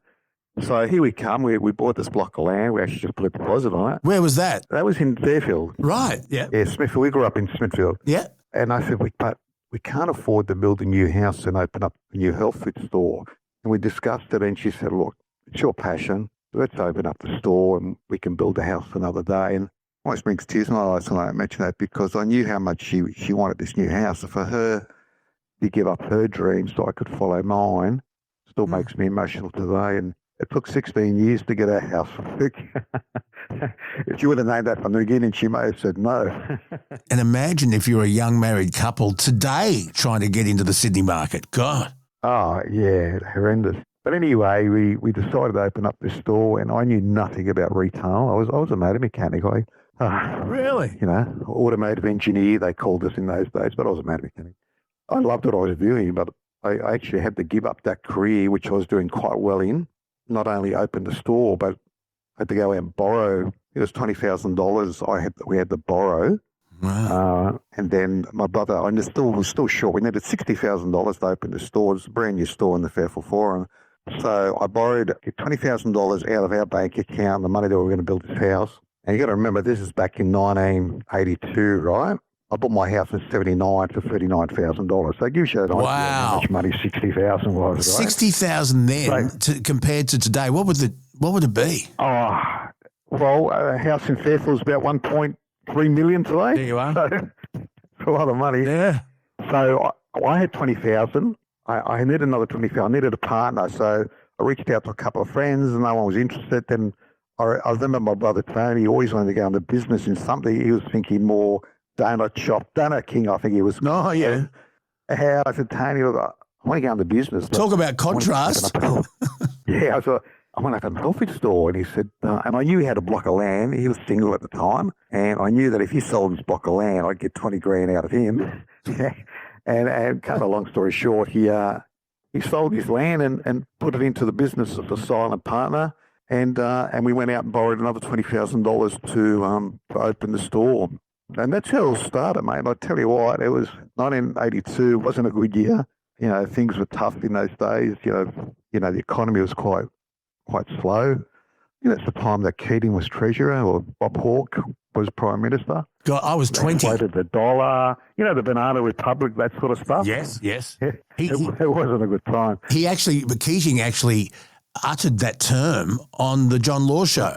And we couldn't believe what he just said, but he was right. But anyway, sorry, keep going. The reason we borrowed the extra $20,000, and I didn't need it, because we only needed $40,000 to open the store and buy stock, but I said to Tony, I said, we need a $20,000 buffer, because if things go bad, the bank's not going to lend us money if the business is going backwards. So let's get the money now while we're both working, and they'll lend it to us. And we did, and lucky we did, because the first year we actually lost $13,000. Wow. Do you remember what interest you paid? And you've got to remember, the idea was to sell the house, live with mum, the old house, live with mum for a year or so, build a new house, right? We had a mortgage on the house, had to go out and borrow $20,000, and I used my house for equity then, because Tony didn't have anything to put down as equity. We had a son that was 18 months old, Robert. He was born in 1981. And Grace was actually 9 months pregnant when we opened the store on the 1st of November 1982, which was actually my 28th birthday on that day. And that's the day that Fairfield Forum opened too. And she gave birth on the 3rd of November. So we opened it on the 1st. She worked in the store. I rushed to the hospital on the 2nd. Baby was born on the 3rd. I remember dropping off the hospital. I said, Grace, I've got to get back to work. I went back the next morning where she had a Caesar section, and I was there waiting, seen the baby. We named the baby, and I had to rush back to work. Wow. No time to relax in those days. So big risk, but it was worth it. My passion was I had to get this information out, and that's all I was focused on. The message that I put out today is you've got to make a choice to maintain your health. It doesn't matter where it starts. It doesn't matter what age it starts. You can always improve. So I've got a big belief that you allow the body to heal itself. Give it an opportunity to heal itself, or to heal. Well, unfortunately, most Australians today, and this is true probably in the Western world, and most Australians maintain their health by chance. And that lies the problem. That's why we've got 50% of the population today that suffer from chronic disease. You remove children out of the equation. I think today, they don't quote me on these numbers, but they do change. Probably just over 60% of adults suffer from at least one chronic disease. Over the age of 40, 1 in every 5 suffer from 2 chronic diseases, and obviously it gets worse as you get older. And if you've got friends in that, there's not many people over the age of 60 that are not on some sort of medication for treating chronic disease. So I made that choice to maintain my health at the age of, I think it was 23 or 24 when I started. And I don't suffer from any chronic disease. I don't take any medication. Not that I'm against medication. Obviously, it's necessary for some conditions, but if you don't need it, you don't need to take it. Why take it? And that's the message I'm trying to get out there, Luke. And I tell you what, I don't know. It doesn't seem to be getting any better out there. It seems to be more and more people just not paying attention to the message, and there's not enough of us putting that message out there. You know, no one wants to go from 40 to 80 and suffering with pain and misery. You know, because that's what's happening today. We might be living longer today. The vitality and the quality of life is not good. Quality of life is not good. Frank. Frank, meet the millennial. How are you, Kelsey? Hi. So I just had a question because obviously a lot of the bona fide audience are truck drivers and they are on the road a lot. They, find it really hard to get access to healthy food and obviously get access to like gym facilities and stuff. Do you have any advice for that group of people who, one, are finding it really hard to stay motivated? Yeah, that's a really good question, Kels. And can I just add on to that? It is. Can I just add on to that, Frank? Kelsey's right. And the truckies not only have bad access to good food and gym facilities or exercise, it's a sedentary job, but they often suffer fatigue. And their lives are ruled by a logbook. They've got to sleep when the logbook tells them to, and sometimes they can't. Yeah.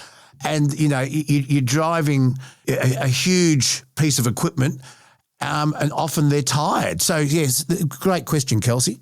Okay. Look, it's not the only profession that has those issues. But you're right, truck drivers, I got friends that are truck drivers, and there's no doubt that you've got to make sacrifices to maintain your health. And I say these in my talks, there's a lot of work that goes into maintaining your health, but in the long run, the effort goes a long way if you can get the people young enough and even truck drivers. I don't like using this word because I don't want to get the truckies offside. I hear these excuses all over different industries. I hear it from school teachers. I hear it from engineers. I hear it from policemen. I hear it from lawyers. Too many hours, work too long, got too many other things we need to worry about. Well, I put in 12 hours a day. I get up 5 o'clock in the morning. I get up, have a quick shower. I like to have a quick shower before I get to the gym. I hit the gym. At the moment, I'm doing the BFC. I don't know if you heard as body fitness training. And I've done them all. I've done the F45s, done UFCs, I've done air locker. But currently, I love doing sessions. So I love funneling, particularly young people. So I love showing off in front of them. Most of the young guys, even if they listen to this podcast, I'll tell you that a lot of them struggle to keep up with me. And here I am. I turned 71 in 3 weeks' time. But I get up that early. I get to the gym. I do about an hour and a half. So I warm up. I do a session, 44-minute session.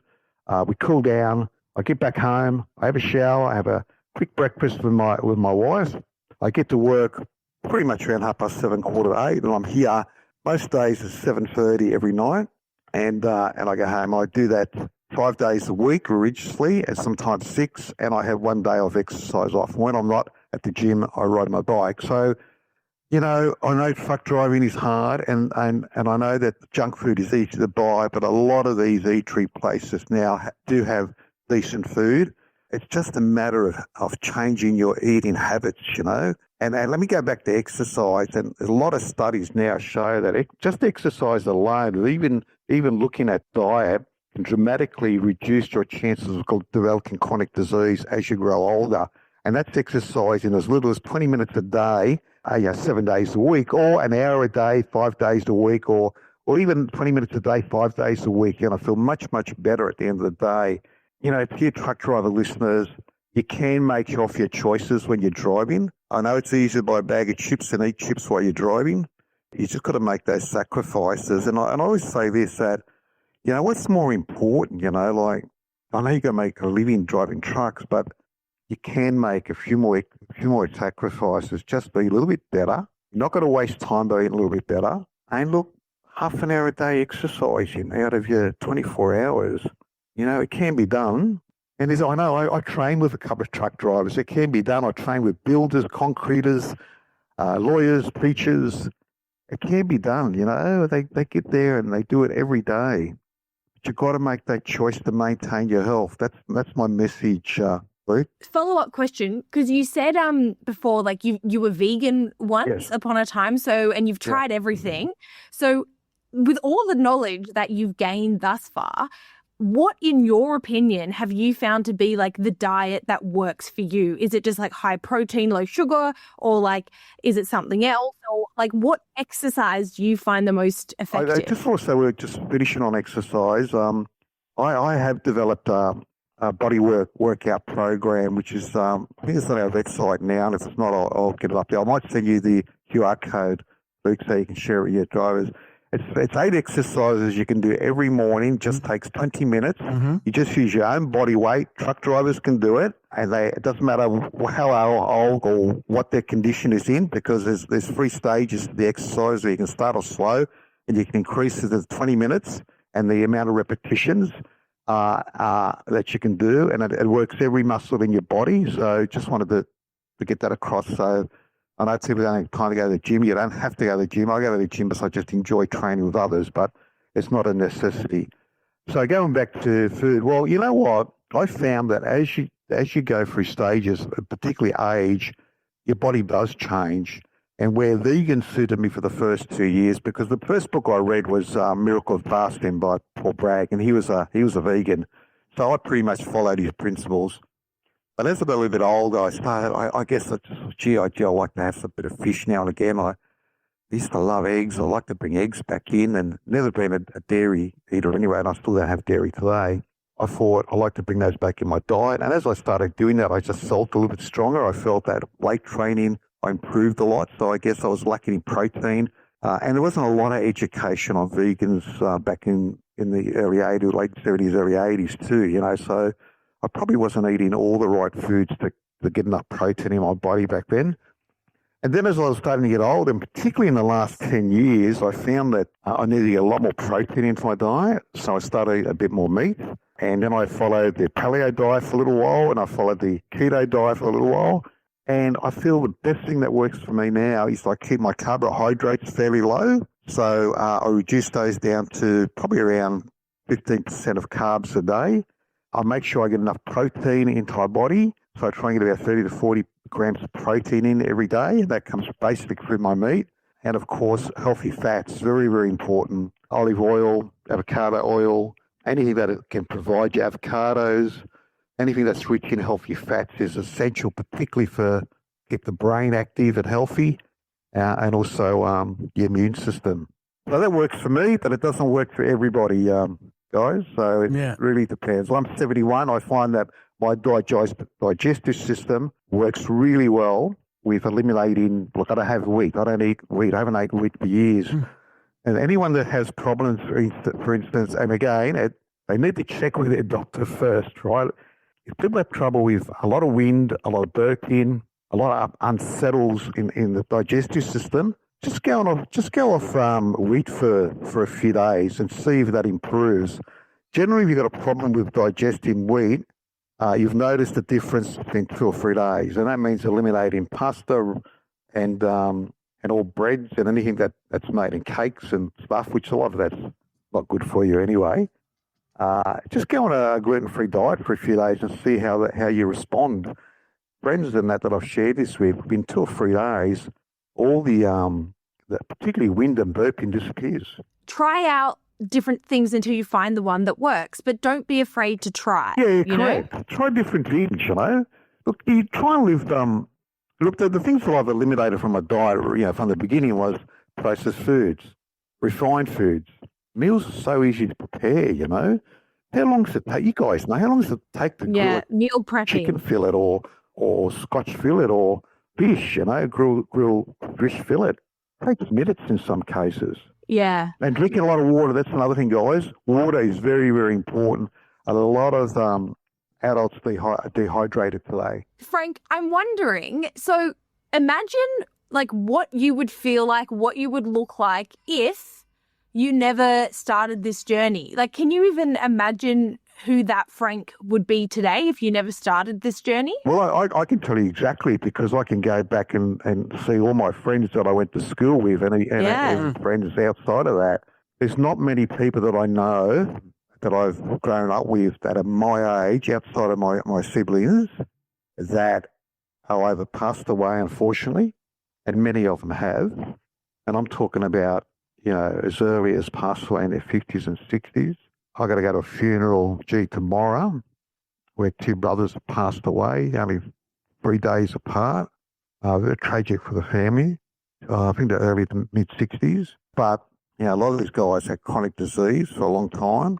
I don't know anyone in particular I went to school with, honestly, that is not suffering from some disease or arthritis or skin problems, digestive problems. Have had other serious issues. Outside of a few mates that have actually adopted this lifestyle, I reckon that I probably would have been in the same boat as them. Wow. Even if I look at turning back the clock, there's a few things that I would have done that would have, probably been better, like starting a bit earlier. I did start at 24, so that's pretty good. The earlier start, the better. But like I said, you can start at any age. Like I said, my mission is to try and change people's mindsets that heart disease doesn't start at the age of 40. It starts at the age you start eating. 1.2 million people today in Australia suffer from diabetes type 2. Males are a lot worse. There's 1 in 4 times likely to have diabetes than females. It says here that almost 60% of all cases of type 2 diabetes can be delayed or prevented with changes to diet and lifestyle. That's actually on the Australian Health website. And you look at the amount of sugar that kids are consuming today, guys. It's just average, just every Australian, look at every Australian, it says that 14 teaspoons of sugar are consumed every day, or, get this, 38 kilos per person in Australia, or 152,000 calories per year. And you wonder why a third of the kids today suffering from either overweight or obesity. For the people listening to this who are maybe closer to Luke's age than they are to mine, and they're thinking, oh, well, it's too late for me. I'm long gone. Is it ever too late to start? No. That's what I said at the beginning. It's never too late. You know what my dream has been? If I can ever break away from my business today, and after trying all the time, is to start a retreat, to take people away. I just want them for 10 days to take them to a health retreat where they start exercising every day, slowly, like my 20-minute body workout, starting to eat properly for the first time properly in their lives, and make sure they drink enough water, but nothing but water. I'm not going to deprive them from their caffeine and that. We reduce the amount of caffeine they'll drink for the and it's not fanatical, but I'll do 100% money back guarantee if people are not satisfied after day. In fact, they don't have to pay me until they finish their 10 days. If they don't think it's helped them, don't pay me and walk away. That's how confident I feel. And the most people that I would attract to those retreats will be people probably over the age of 60. Wow. Yeah, and that's how much I believe in it's never too late to change. I think that's a great note to finish on, Frank. It's been an absolute pleasure and an inspiration to talk to you. Can we talk again? Yeah, for sure, Luke, anytime. I want to get my message out to hundreds of thousands, mate. I've just gone on to Caruso. It's actually Caruso's with an S, carusosnaturalhealth.com.au. And your stories there and your philosophy and your passion for the environment and your passion for supporting Australian produce. It's just it's fantastic. carusosnaturalhealth.com.au. Correct. And, mate, I'll get the QR code up on that front page so your listeners can download your 20-minute body workout program. They can do it before they have a shower, before they go to work, and I guarantee they'll feel great within a few days just doing those 20 minutes. What about that, Kelsey? I love that. I love that. Not just a money back guarantee, but do the program for 10 days, and if you don't like it, don't even pay me. So good. I'll get that QR code out off to you guys too, okay? Frank, what an absolute pleasure. Thank you so much. Pleasure, guys. Anytime. Thank you. Have a Frank nice day. Caruso, what a legend. Coming up, the Man Cave, a short visit from the Vice Captain because he's got something really exciting to announce. And when we recorded the Man Cave, he only had a few minutes. But we do spend a lot of time with journalist and social commentator Jason Morrison. It's a fascinating chat, and it's coming up next here on Bonafide. Start listening to Bonafide. It's a really good podcast show. Available on Spotify. It's a really good download. Stop apologizing for missing an episode. Time is short, life is good. It's time for us to turn to a hardcore man cave.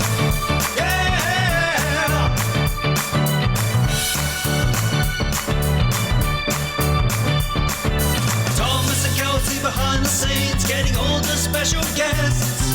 The different segments, hooks and jokes. Fridays are the best. People send in voicemail and get things off their chest. It's enough to make Luke Bona believe that his podcast will take the lead of Hardcore Man Cave. Yeah! With the Vice Captain, Adam McDonald. Well, it's a bit of a different man cave this week because we've only got my Vice Captain for a very short time because he's got some very exciting news and has got to jump on, say good day, and then he's got to go to some very important meetings when it comes to all bids. And he joins me now. You're looking very dapper in your uniform this morning, Vice Captain. Good morning. Yes, we're all branded up now. We're with Orbids, we're moving towards our new branding, which is Evans Hastings Valuers and Auctioneers. What we're going to do with Evans Hastings is, instead of running the traditional auction house where people put their stuff on a truck and a trailer and bring it into me and I'll sell it from the showroom, we're going to be really concentrating. Yeah. We're going to be really concentrating on what we call on-site sales, where I'll go out to the property, I'll catalogue, photograph the items in the property in situ, and then sell them from the property. So it just takes out a lot of cartage and showroom space. So we're really going to be concentrating on this, and I'm going to go all over the country to do it. So it's very exciting. We're going to put a lot of effort into it. We're going to sort of just wind up the showroom coming into the end of the year, and then I'm going to be back on the road, and I honestly cannot wait. It's going to be back like I'm on pickers. So anywhere in the country, you can hit me up at Evans. At Evans Hastings Valuers and Auctioneers, and we can get it sold. You know what you could call it? The Vice Captain Adam McDonald Roadshow. Yes, there's still collections out there.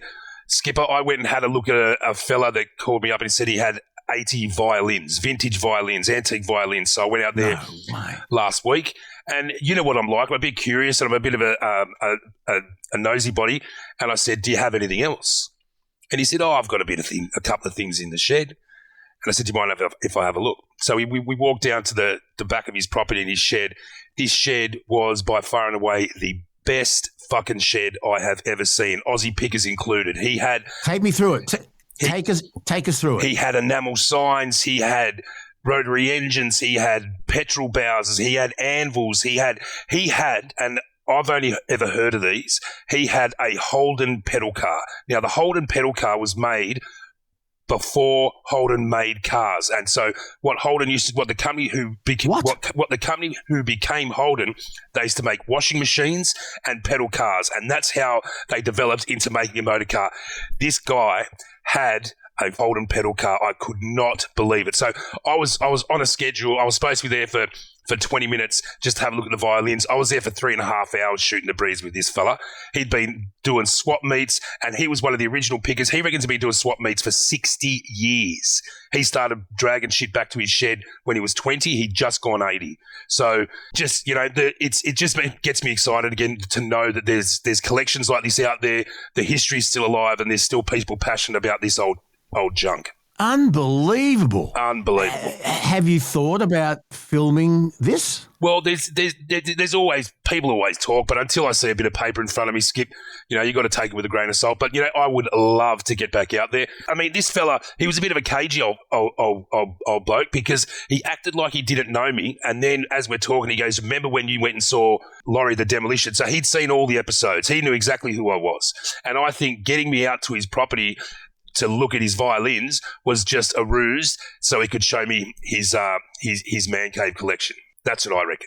But anyway, lovely fella. I'm going to go back on the weekend and have a beer with him and just talk shit about his old stuff. It's great. So it's Evans. Take us through it. Evans, Hastings, Valuers and Auctioneers. We call it EVA. We're going to put a lot of effort into this. We're going to go nationwide. We're going to go all over the country to help people sell their items. And it's a much better system than dragging shit down to a dusty old warehouse. We're going to come out to the property and sell it for you out there. Because I'll tell you what, if you bring me a couch and a rug and an artwork and I sit it on the showroom floor, it looks okay. But if I come to your house and shoot it in situ, people who are going to buy it can imagine it in their own home. So you're going to get a better market for it. You can actually see, oh, well, that looks good against the blue wall and the carpet, and there's a fucking coffee table or whatever. We'll do machinery. We'll do anything. I'm even looking at fucking livestock. Like I want to get out there. I want to be back on the road. I've got no ties down here now. I'm back to being a free agent. The boy's grown up. I'm a single man. I'm just going to get back on the road, and that's the place what I love to be. Well, I think it should be a TV show, and I think it's got a lot of potential. And just remember your mates. Yes, I'll remember my mates. I'll remember. All right. Well, look, it's a short visit to the Man Cave with you today because you've got to rush off right now. We'll catch up and we'll do a longer version of the Man Cave with you. Jason Morrison will be joining me shortly because we've got a few current issues to talk about, including, and I'm dying to know before you go, your thoughts on what's happened in the royal family. Oh, what a bun fight. I don't feel sorry for them. They're just a regular family. All family have issues. And just because they're royals that mean their shit doesn't stink, I think it's crazy. Yeah, but not all families have members of their family accused of having sex with underage children. He's guilty as sin, that fella. And associating with convicted pedophiles after they were convicted and refusing to be a material witness under oath for both the FBI, and now Andrew is in a lot of trouble because it's now been revealed that a PPO, a personal protection officer, which works for the taxpayer, it basically answers to Metropolitan Police in London, was approached by Andrew with Giuffre's birth date, contact details, and social security number. This is Virginia Giuffre, who's since taken her life, and asked that PPO, the personal protection officer, to find dirt on her. Unbelievable. Passing on that information is illegal, highly illegal. I mean, you can go back to conspiracy theories with what happened to Di, and they wanted her out of the way, and the car accident was a bit dubious. Like me and a conspiracy theory, Luke. I think the royal families have been rotten forever, and they're getting what they deserve. And because when people are in power like that, it's like they don't live in society. What they do does not matter. There's no consequences. They can do whatever they want. They're absolutely untouchable. Well, it's time to pay the piper, mate. It's time for the whole thing to come crumbling down around their ears. It's fascinating to watch, and it's also, and I'll be discussing this in more detail with Jason shortly. Recently, the British Parliament has decided that they have draft legislation, Vice Captain, right now, which they're putting to King Charles, who looks like agreeing with it, that the Parliament, with the House of Lords and the House of Reps, will have an equal say with the Crown as to what working HRH, his, her, Royal Highnesses, can hang on to their titles. And the legislation will go along the lines of, if you are not an active working royal, serving your country, serving the Crown, supporting charities, doing all of that, if you decide not to do that, you lose your title. And Harry and Meghan found out about this in America. He jumped straight on a private jet, arrived at Heathrow Airport under the cover of darkness after midnight, went straight to see his father, the King, and the King has said to him, you had two choices. Yeah. You had two choices. You chose to go to America, to shun royal life, that you wanted privacy. Mind you, for a couple that wanted privacy, I've never seen so much PR, appearances on talk shows, podcasts, selling Netflix stories. This is a couple that wants privacy. And the King has allegedly said to his son that you cannot use a royal title for personal profit, which is what they're doing. Exactly what they're doing. Yeah. So Harry and Meghan, I think, are this close by the time this podcast gets released, they may have lost their royal titles as well. So then he's just Harry. What's his surname? York, Windsor. Well, they're all Windsor. Right. And so there you are. Well, it's like I said, it's time to pay the piper. They've lived a lavish life and forever. It's over. I mean, the monarchy, it's a outdated thing now anyway, isn't it? It's ridiculous. No one's living in fucking castles or dropping the drawbridge to go over the moat. It's ridiculous. Well, they're living in castles, all right, and they are living a very, very entitled life. So it's interesting to watch. I personally, I'm not a monarchist. I was fond of Her Majesty Queen Elizabeth II because I sort of grew up with not knowing anything else. Yeah. And I think she worked very, very hard at trying to bring dignity to the Crown. The Crown has gone through a lot of scandals over the many, many years. They've always seemed to mend it. I don't know if this one's mendable. No, not once they start losing their titles. I think maybe when William becomes king, because remember his father, King Charles, has got cancer. Yeah. So William may take over the reign soon, and I think we're going to see a much slimmed down, more disciplined royal family when William takes hold. Anyway, I don't care for them. Anyway, very exciting, Vice Captain. Exciting. We'll talk more about it when I come back, and I'll see you next. Very, very soon. All right, thanks, Skip. Adam McDonald.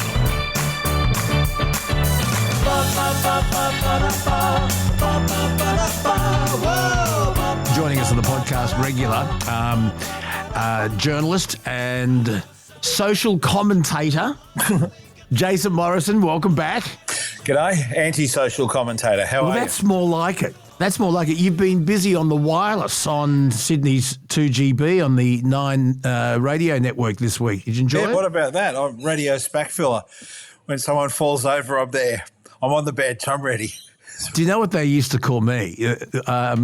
Nikki used to call me the Selly's Aquity and No More Gaps man. That's right. And I had a listener come up to me once and he said, "Mate, you know who you are?" I said, "What?" He said, "You're the Terry Lamb of radio." I said, "What do you mean?" He said, "You can play in any position." Oh, that's good. That's a compliment. I'm not quite as versatile. I mean, you've done garden shows. I've not done a garden show yet. That's still to come. But it's pretty. You know, the other day I saw something. Some radio industry people were sounding off online because Austereo is cutting lots of staff all around the place still. Can you believe it? And they cut a legend in Newcastle whose name escapes me. I mean, he's a legend in Newcastle, not a legend in my life. But they cut a bloke who's a genuine radio legend in Newcastle.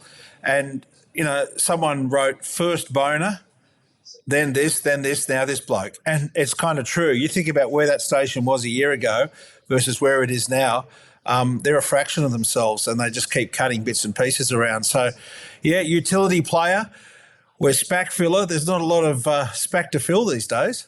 No, and in Sydney, where talk station 2UE used to dominate for many, many years, Gary O'Callaghan comes to mind and John Pearce went over to 2UE, but 2UE was a blockbuster of a radio station in Sydney and it's no more. Well, it's a music station now, hardly relevant, but sad, isn't it? It is. I listen a bit to 2UE. I don't mind it, actually. They're doing a good thing. They're trying hard, and I don't mean that in any condescending manner. They are trying hard, owned by a good regional company that actually invests in people. But it could all easily be just a box sitting in the corner. At least they have announcers. And unfortunately, I say a box sitting in the corner. There are whole swathes of Australia now that have radio stations that are a box sitting in the corner being played out. It's a real cheat on the public. And I think a lot of these places forget that the public owns the airwaves, and if the owners of the licences, they're only temporary custodians of the licences. If they don't want to really do something proper and good with them, then they should give the bloody things back. I remember when Doug Mulray retired from Triple M, not from radio, because he went on to 2SM and WSFM. Did he go to Mix as well? But anyway, but when he retired from Triple M. 2SM, he went there as well, yeah. Yeah, 2SM, he went to 2. I remember him saying it's about time they did something. This is when they were over at, what is it, Millers Point, Blue Point Blues Road. Point, yeah. Blues Point Road, yeah. And when they were there in the Glass Castle, I remember him saying the only person making money out of this place is Claude Neon. Because they had the sign. They had the big red 2SM sign on the roof. But I remember, so what they did was they got Richard Stubbs to do breakfast on Triple M in Sydney from Melbourne. And network it. It failed miserably. Yeah. So, I mean, I've also benefited from networking. I've had reasonable success at doing a national radio show because I actually understand how to do it. But I just think people want to hear their breakfast shows coming from the market they're living in. Yeah. Well, you've only got the numbers tell you. I mean, 2GB in Sydney. Dominant breakfast is Ben Fordham or Kyle and Jackie O. And Kyle and Jackie O are a Sydney breakfast program being beamed around the country. You go to Melbourne, it's that 3AW show, Ross Stevenson and the other fella, Russell Howcroft. And, I always say God help those people in the bush who are looking for something good to listen to, because you've got commercial radio in many occasions not as good as it should be, and ABC radio, which is absolute shit, being beamed out of who knows where. And I just think these people pay taxes. These people are owed as much as anyone's owed, and they're not getting it. It's pretty sad. But having said that, the time I spent at Triple M, I loved. Yeah. I was so lucky to have all those 71 transmitters at my disposal.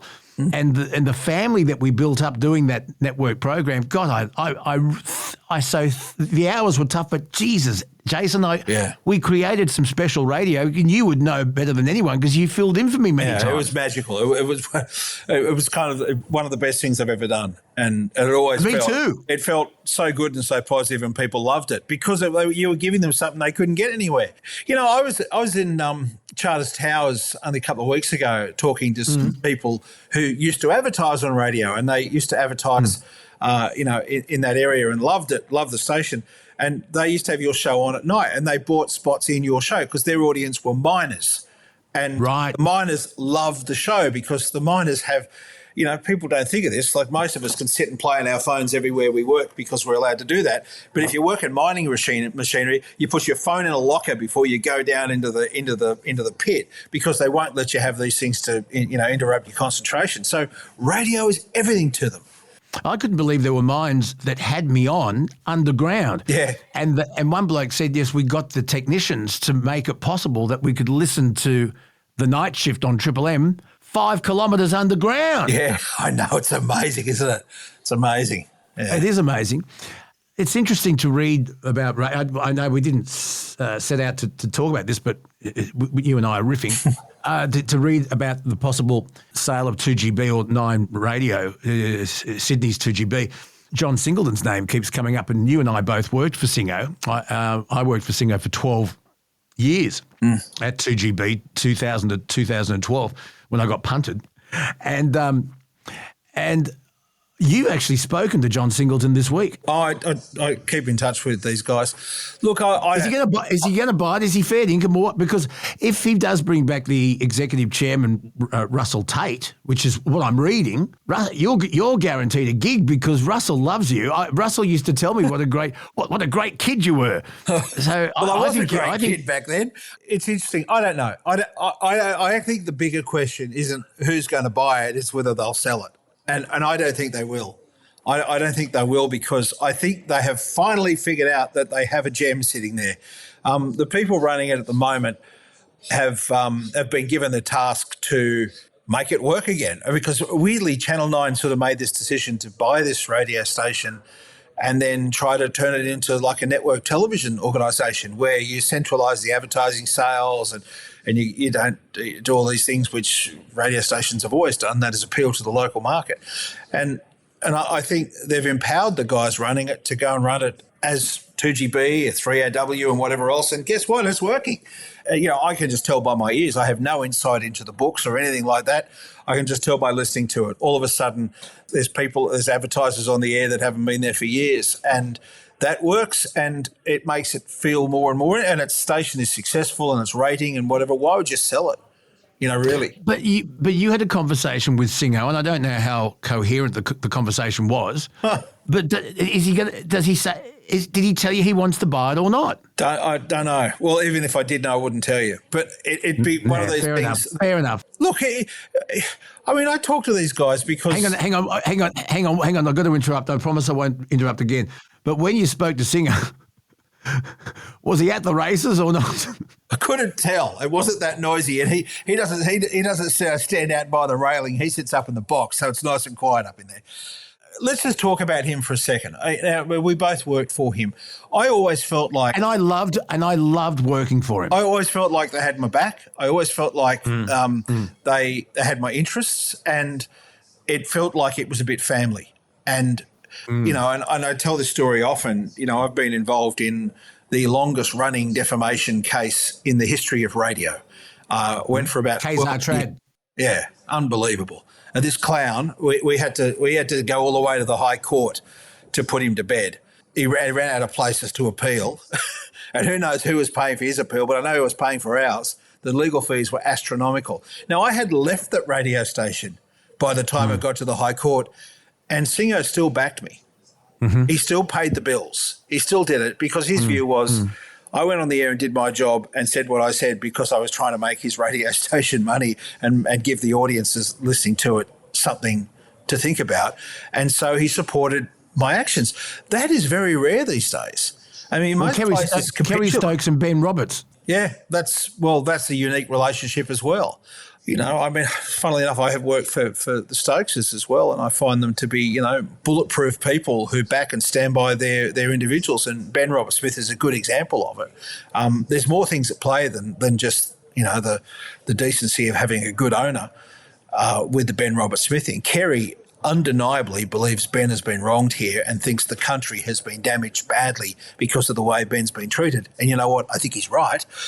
The whole thing there is tremendous, and he continues to back him and support him, and he does it to his own detriment. I mean, there are people now out for Kerry Stokes, sort of suggesting he's like a war criminal supporter. I mean, how disgusting. He's backed a guy that no one else was backing, Good for him. And I reckon a lot of Australians think like that too, actually. Which leads us to the changes with Kerry Stokes now and his Channel 7 network and the merger now with the 7 network and Southern Cross Austereo and Listener, and Kerry Stokes stepping back and taking less control of the company. And they're saying, well, maybe his son now is the next Kerry Stokes. What future do you see there with that amalgamation, that change in media ownership here in Australia? Because remember, he owns the only commercial newspaper in Perth as well. Yeah, I don't think it's great. And it has nothing to do, it's not about the personalities involved. I just don't think it's great. I don't think consolidation of this industry is necessarily a great thing for the people who own the airwaves, the public. I don't see I see what's in it for the businesses. Suddenly you can start to, they always look for, they call it efficiencies, that phrase efficiencies, which is code for job cuts. They look for efficiencies, one payroll department, one accounts department, one national sales department, one engineering department, one IT department. They're all great sounding things. The thing that you don't get is diversity of views. The thing that you don't get too is, I'll give you an example. And I'm not saying this is the rule, but I don't switch on, say, 2GB and 3AW and hear them bagging out Channel 9 shows at a shithouse.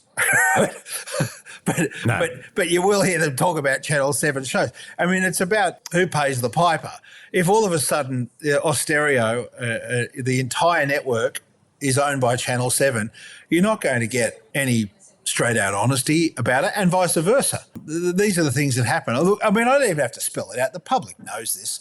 I just don't think it's great. There's another old saying, though, you don't bite the hand that feeds you. Yeah, it's true, but at the same time, the beauty of having separate feeders is that there's somewhere else for people to go.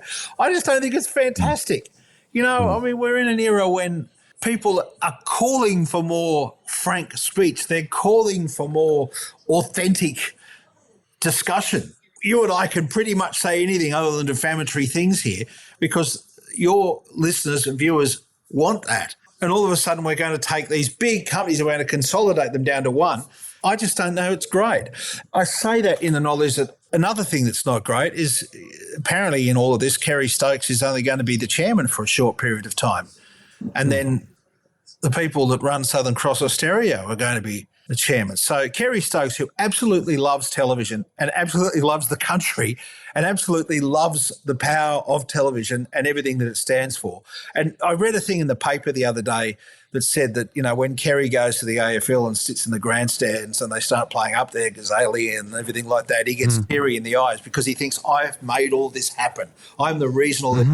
I don't know how true that is. I've never sat in the Kerry Stokes box at the cricket. Above our pay grade. But, mate, I can tell you he absolutely cares. I mean, he absolutely cares and loves what's produced and he cares about the people on it. And this is a guy that really gives a shit. We're going to suddenly have his company and a vast radio network handed over to a whole lot of people whose backgrounds is not really giving a shit about radio and television. And I don't know that that's necessarily great. Do you know, it kind of reminds me of Kerry Packer, who had a great love for television. And he knew what good TV was and he knew what good magazines were. He knew what readers wanted to read. He may not have had the best people skills in the world and everyone was terrified of him. But, you know, Kerry Packer created things. He created things. And I wonder how Kerry Packer felt. Well, we know because it's documented now, when one day cricket finally worked. And Come On, Aussie, Come On, created by Mojo and John Cornell. Yeah. I mean, he created an anthem, didn't he? Just like up there, Kazali. Yeah. Do you know, that Come On, Aussie, Come On thing, one of the most moving things I've seen was when they held a funeral service for Mr. Packer at the Opera House and they invited the public to it. You know, it's just said everything. They invited the public, the viewing public, to come to Kerry Packer's funeral. And it was an entertainment event. And they played at the end of it as they were, you know, bringing it into proceedings, Come On, Aussie, Come On. And people were clapping and in tears. Yeah. And, oh, mate, it was the most moving thing. And I thought that's just said everything because he was in it. Yeah, sure, he was in it to make money, no doubt about it at all. He found a magical way to make money and to please the public and make them love him. Look, I think there's a lot of that in Mr. Stokes, Kerry Stokes. I think there's a lot of that in it. I think his legacy would love it to be that, you know, he supported great Australian sports and things like that and made sure that Australians got to see him for nothing and whatever else. And that's his track record. You know, he's done some great things. It sort of saddens me. In fact, I'm almost tempted to write him a note and say the same thing. Don't quit, because if you quit, God knows what's going to happen. Look, his son is probably going to take over that company business, but it's already mapped out that Stokes will leave that enterprise, the merge, and hand it over to a new chairman, and there's a date already set for it. How do I put this politely? I've had some dealings with those people, and I don't think they love the business the same way as, say, you or I, or for that matter, Kerry Stokes does. Or the fact that the way Kerry Packer loved television and magazines, he knew exactly what he was doing. And it's funny, you know, because Kerry Packer said, you know, only once in a lifetime do you get an Alan Bond, and you look at what Alan Bond didn't give a shit about television or radio, but Packer was able to buy Channel 9 back for a song because he saw Alan Bond coming. I'll tell you a funny story. Yeah. I'll tell you a funny story.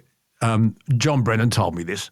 So when Alan Bond took over 2UE, and John Laws was on enormous money. I mean, because Lawsy just was at the top of his tree at the time, and there were rumours circulating that Alan Bond was going to make possibly Lawsy a partner, less pay, but a share in the dividends. Would have been smart. Yep, would have been smart. Yep. So Breno goes up to Lawsy and says, Lawsy, the rumour is that you might be my boss soon. And Lawsy said, well, what do you mean, Breno? Well, Lawsy, I've got to do my Breno. Rumour has it that you may be offered part ownership of TUE. And this was told to me by John Brennan. He said, Lawsy replied, Breno, why would I buy the cow when I can just keep fucking milking it? Yep. And that he did and continued to right up until last year. That's right. That's brilliant. Good story. Breno also said, because you'd hear every now and then when a survey was on there, Lawsy was sick or there was a drama or whatever, and Breno once said to me, "Just be careful of Lawsy, Lukey boy. He is 5 big B-double trucks full of rat cunning." Yeah. Interesting guy.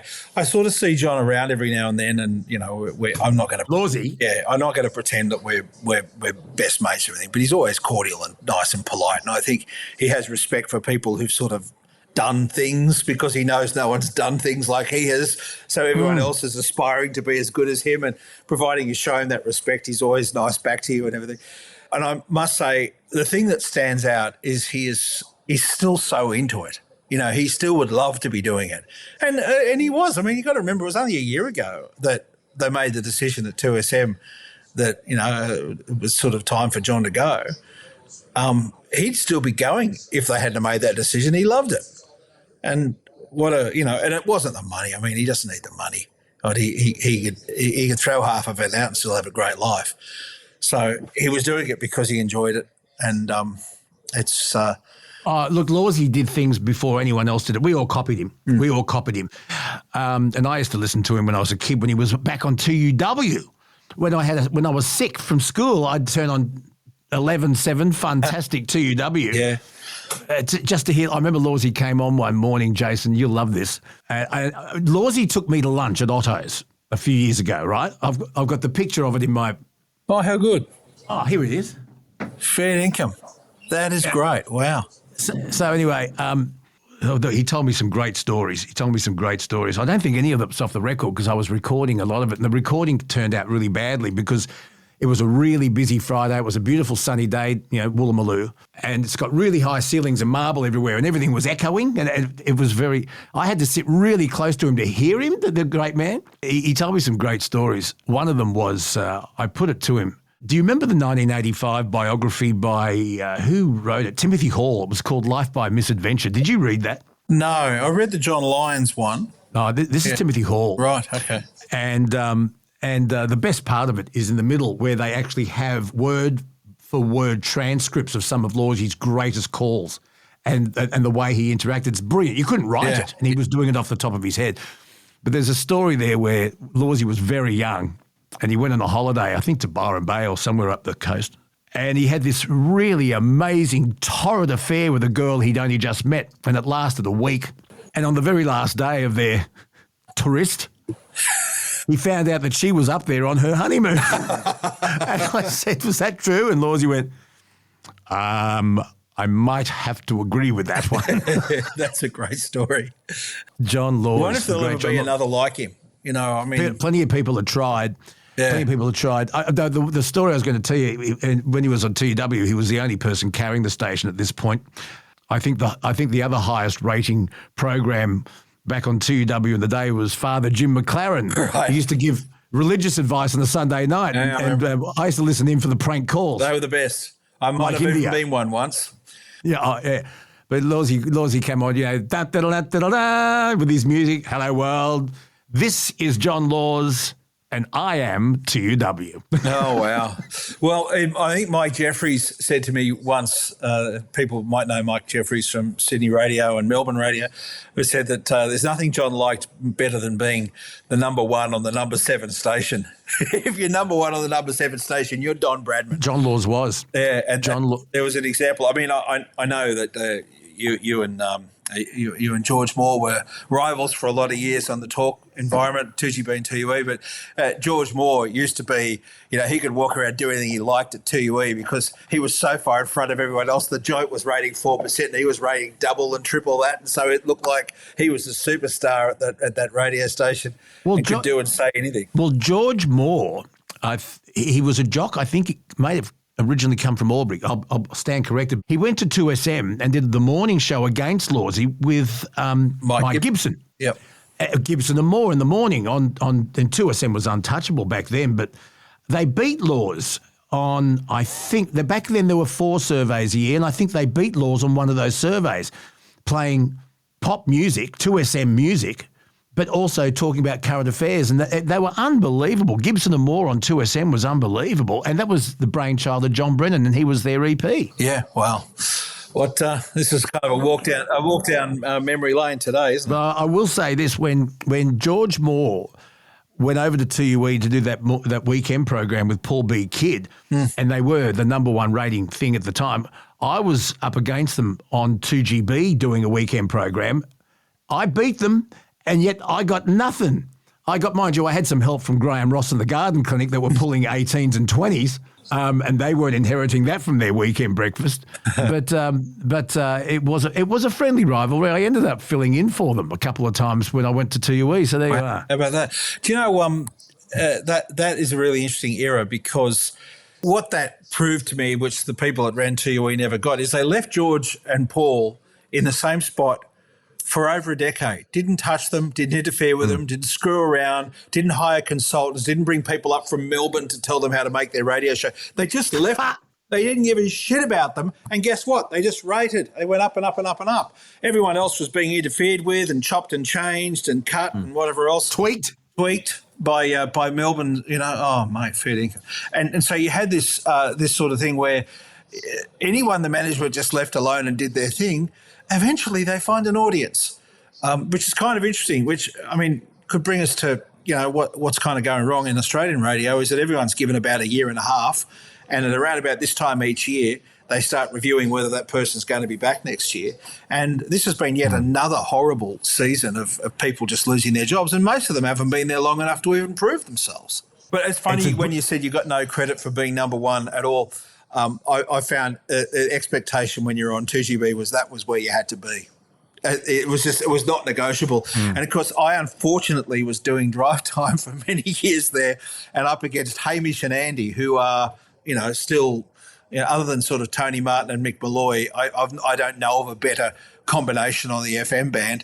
And it didn't matter how high I went, they just went going higher. There was one stage where I remember I got a survey result back that showed me at about sort of 12, 13%. And I thought, I've got to be number 1. No, they were 18%. They just kept going up. Didn't matter where I went, they went too. So, I was proudly number 2 on 2GB, which, of course, gave Hadley a few opportunities to have a dig whenever he wanted to. I don't know why he did that. I honestly don't know why. He was so successful.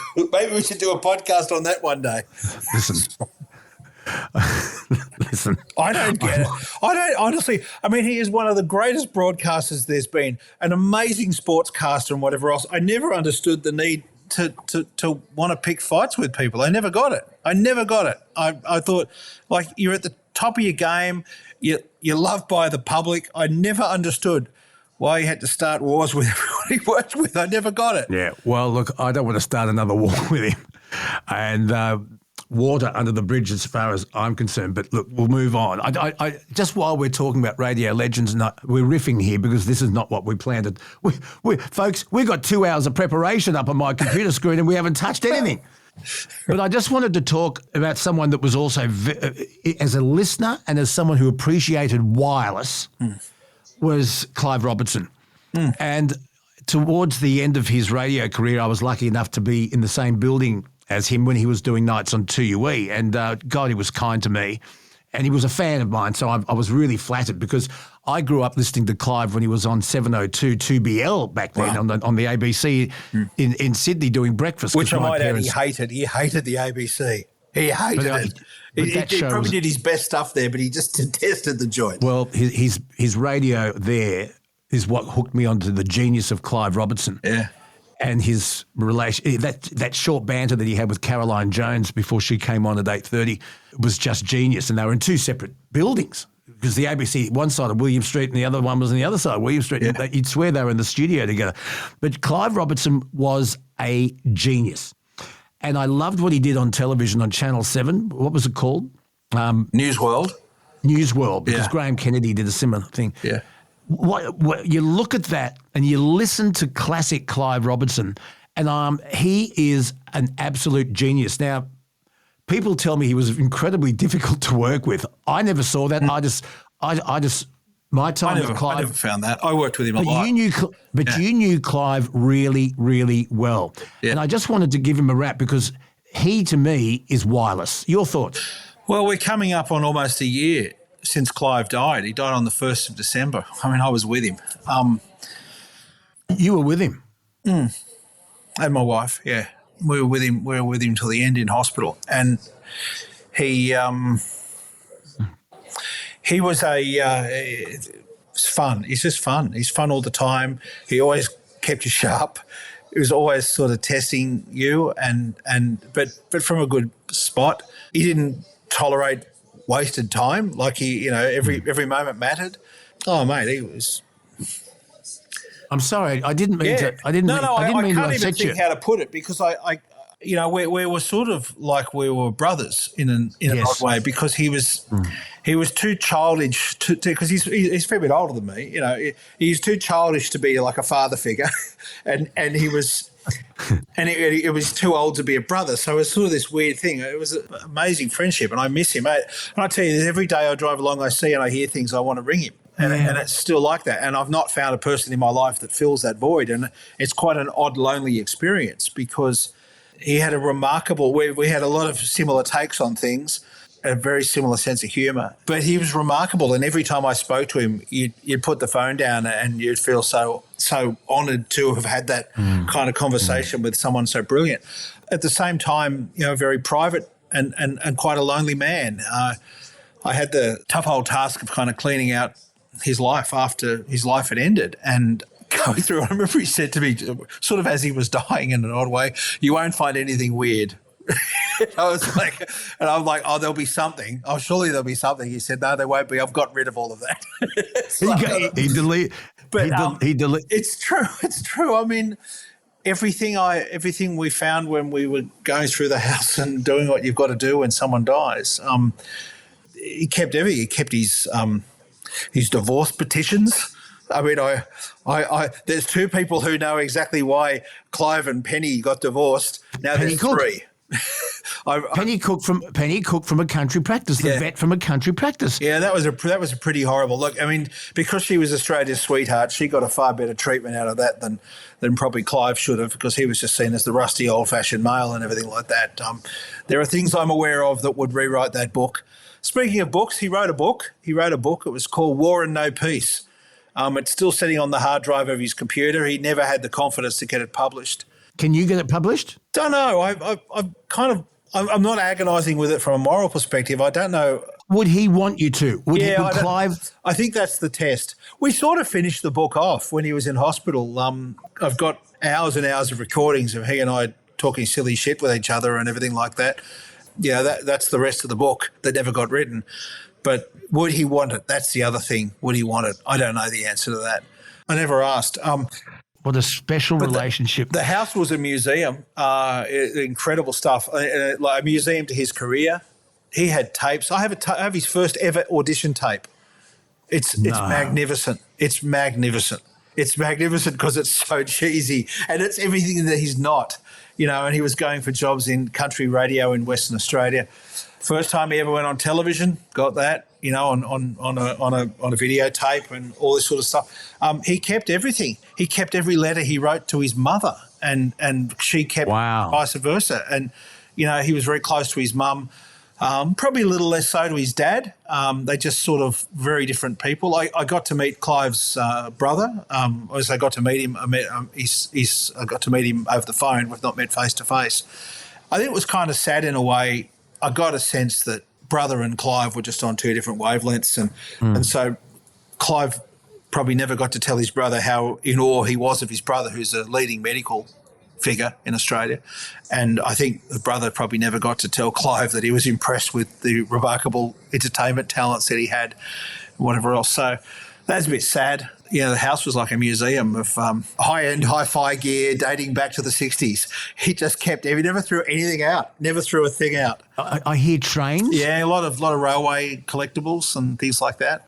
They're all here. They're all, this bloody house is a mess because I've still got Clive's house in my house. Yeah, and you won't be able to throw anything away. Right. I didn't mean to upset you when I brought up Clive. I wanted to add him to my list of radio heroes because to me he was wireless and I knew you were close to him. But I wonder if there's some classic Clive Robertson audio you've got that we can get to Kelsey and insert here. Big are these? You enjoying your coffee? It's a bit off this morning. I think Tony's put too much bromide in. You understand, don't you, that people can hear on the air if you're eating or drinking? Can they? Mm-hmm. This is terrific. This is a whole new phase in my relationship with my listener. How big are these, he said, asking, how big are these little crocodiles? It just seems better for me to refer you to the broadcasting regulations than someone in the hierarchy. I heard your program yesterday. They have more clout. And I rang him with a question and he didn't use it. Page 52, paragraph 2, I'm talking 3B1. How are you, Reg? How's the... Not bad. It's settling in, eh? Getting out of lads. A few problems here, a few of them there. Just watch out for them. Yes, don't wear anything too flashy. Keep the trousers loose. You finished? And we have an early close today for Parliament at 10:28. Look, in Camera Craft, the current edition, October 1979, there are the most magnificent photographs taken by you. That's I funny. have no idea. You're a brilliant That's photographer. funny. I was in the aren't September issue as well. you? Well, you're in the October one here. Does it say October? Clive, seriously, just for once, they are magnificent. Are they? Mm. You like the way I said that a lot of blokes will like that. Oh, it's him talking about soft. Oh, I like it when he talks dirty. Now, there's one of Clothes Pigs, and there's a beautiful one of a ferry on Sydney Harbour. South Stone. That's the best picture of the South Stone ever taken. Glorious. It's amazing. It's copyright too. There's the mist on the bridge Mist behind. on the bridge behind. I don't know what you're talking about, you know. Oh, well, other people will if they read Camera Craft. Beautiful. Did you How ever big think are of these little? taking How up big are these? photography How as big are a these little profession? crocodiles? You didn't Crocodiles. apparently, How no, big but are perhaps these? it would have been a good idea because you seem to have perhaps even more competence as a photographer than you do as a broadcaster. Not that one would wish to cast any aspersions. Oh. Shall I give you the time? You never have you? 27 You keep and a half threatening it and past. nothing happens. You just, your lips say yes, but your eyes say no. 27 and a half Okay, past. right, good. There's a fantastic, I put up the other day, a fantastic News World clip where Clive decided that he would pretend that the microphone wasn't working for the start of the show. And so he's there miming and nothing's coming out. And it was one of these great moments. You can imagine the poor bastard, the controller is trying to, what button do I hit here? I don't know what to do. And of course, Robertson's just not speaking. And this was a news program. My eldest son is 13. So he's used to, and he's known me in the news business, you know, I worked at Seven for a long time, and that everything is so regimented and predictable and works, and it's so straight. You know, the news is so straight. And here was a bloke doing a national news program that took the piss out of the news and would open the show by talking about what he had for lunch. And talking about how the canteen had given everyone, you know, dysentery. And I mean, it was unbelievable. Talk about the bosses that were being a bit handsy with the women staff members. It was unbelievable. And every night you'd switch on and you'd just watch the show and you'd just say it kind of felt like they had accidentally handed the transmitter to a man to say all these things you weren't meant to say on television. That was his magic. Tell you a great story, which I've not told very widely, and that's the Kerry Packer story, Clive and Kerry Packer. Clive and Kerry were quite close, and they kept in touch. There's a whole batch of letters that they had written each other, which are obviously private, so I won't talk about those, although that said I have looked at them. The story which has never been told is how Clive went from Channel 7 to Channel 9. So Robertson was doing late nights on 7, News World. And News World was one of these things, it was put in as a filler program. They'd hired Clive to do 11 a.m. on Channel 7. He was doing ABC Radio. And on ABC Radio, he was irreverent, and they hired him on 11 a.m. Channel 7 because they wanted him to be irreverent. But he'd heard that 11 a.m. was a news program, so he got to Channel 7 at 11 a.m. and read the news. It was straight, because he could read the news very well. When he was a straight act, he was very good at it. But they wanted funny.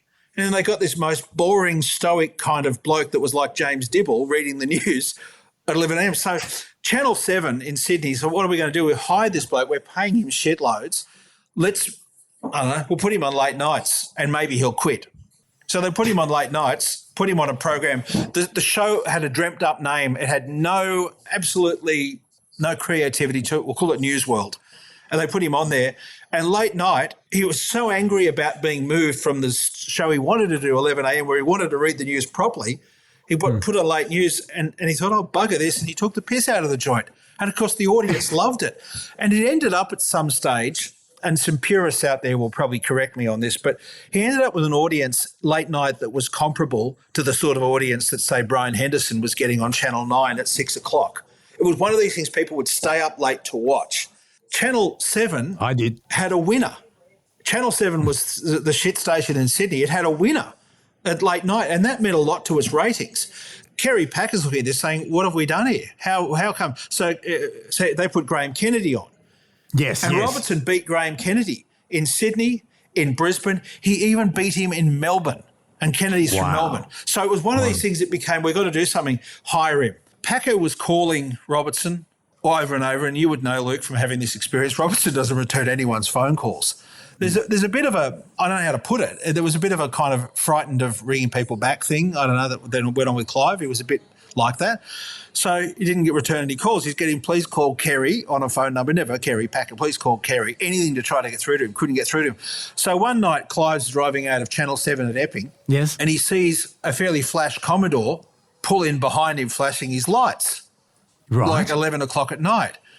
Channel 7 at Epping is not far from Eastwood Police Station. So Robertson, thinking he's been tailed by a lunatic, drives to Eastwood Police Station and runs inside and says, there's a man following me. The police come out, knowing, of course, Clive, the TV star, come out and grab the guy from the car. It's Kerry Packer. No. It's like, and he's saying, what the fuck are you doing? I've been trying to ring you. I want you to come and work for Channel 9. And so they're there outside Eastwood Police Station. Are you serious? Yeah. Kerry Packer waited for him to come out of Channel 7 at night. He couldn't get followed him. Him. Calls. So they did the negotiation in Rowe Street at Eastwood about moving over. And Packer said to him, whatever you're getting at Channel 7, put a 1 in front of it and come and join me. And Clive's gone, oh, that's a very good offer. Now, you know, when someone says put a 1 in front of it, they're meaning it put $1 million in front of it, not put a 1 in front of it. Robertson was earning $78,000 a year at Channel 7. So put a 1 in front of it was $178,000. So he called Packer's office the next day and provided him the details about the salary. And, of course, Packer was so embarrassed at how little he paid, he rounded it up to $800,000 and paid him $800 to join. Mind you, I have no idea where the money went because poor old Clive basically lived in poverty and ended up on the pension, so I don't know what he did with all the money. And, of course, the history will show that the show lasted 2 years on Channel 9 and didn't really rock. And I think because at Channel 9 the stars behaved themselves, whereas at Channel 7 the joint at the time was so badly run, Robertson could do what he liked and he ran the town, and so it didn't really take off in the way that it should have. But, yeah, that is the story about how it got from 7 to 9 and how Kerry Packer waited for him outside Channel 7 one night, which apparently was a bit of a done thing at the time. When Packer couldn't get things done with his executives, he'd bloody well go and do it himself. That was it. Wow. They ended up very good friends out of it. Legend goes when they fired Clive from Channel 7, you might know this story, from Channel 9, the execs called him in and said, we're going to have to let you go. And he said, no, I understand. That's right. And we're going to give you 3 months' pay to go. Are you happy with that? Yep, that's fine. No, I understand. No problem. So and they said, oh, and we're going to need the key to your car. I'm sorry, what? The keys to your car. You can't have it. Why can't I have it? You can't have it. What do you mean? I need the keys to your car. We're taking that too. You can't have it. And, of course, it went on and on. They called security up and they say, you don't have to, because it's my bloody car. You don't own it. So that was another great story about the term. That's This all is the written best- down. That's all in Clive's book that never got published. So This is the best story I've ever heard, and I didn't know that story. Well done, well, there you Jason. go. You've got it now. Mate, you've just paid for yourself. There's a lot more than that. There's a lot more than that. Because you know that he used to do 2GB when he and Jeffries were on radio. Mornings. Robertson used to do it from home. He never went in. He didn't go in because he didn't want to go in.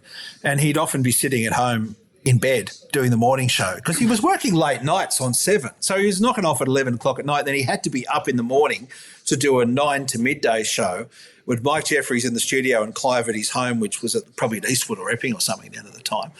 Yeah, he used to basically sit in bed and do it with a toaster next to the bed so he could make toast when he was on air. So, yeah. And you used to hear, I used to hear it because I'd be in the radio station. You'd hear the toaster popping on air. No! Are you serious? He didn't give a crap. But the other funny thing was he and Jeffries had a piano in the studio in Sussex Street. Now, you worked in those 2GB Sussex Street. To get a piano in those studios would not have been easy. And they did it as a condition of their employment. And so 2GB was totally desperate to get them, did it and got a piano. And I believe it had to get craned in to the building and carried down fire stairs to get into the Level 9 studios. And then the thing they did is they did it and then they made a pact between the two that they would never use the piano. So the piano basically a fuck you sitting in the corner of the to see what they could get away with. So they got the piano put in just as a reminder as to what power they had, the halcyon day. When I was there at 2GB when I was a kid, 78, 79, early 80, there was a piano there. It was an upright and was in the end studio. As you not down to the left towards the control room, up where the production suites ended up becoming, there was an upright there and I played it on a commercial for UD Yogurt, United Dairies Yogurt. The jingle was written by Jim Pike and Jim sang it and voiced it and I composed the jingle and I played that piano on the United Dairies UD Yogurt commercials. Well, that's how the piano got there. Oh, isn't that amazing? Isn't it? I wanted to talk to you about your thoughts on the future of the monarchy. Do you care? Or should we do that? Yeah, I care. I don't care much for the personalities of the monarchy. I care about the system. I think, we have an amazing system which we've inherited from the UK, and in that amazing system is this beautiful separation of powers. I couldn't give a rat's about the personalities inside it. I'm not particularly fond of this king. I think his sister would have been a far better monarch, Princess Anne. I think she would have been brilliant, but we didn't get her. We got Charles because that's the pecking order, and I don't particularly care much for Andrew, and I don't. I mean, I don't care about the personalities, but I do deeply care about the system, and I hope we never change it. And if we do change it, it would be the dumbest thing we did because we've inherited a brilliant system that has evolved as society has evolved. And why would you change that? What do we know these days that is far better than what they knew then to derive the system that we have?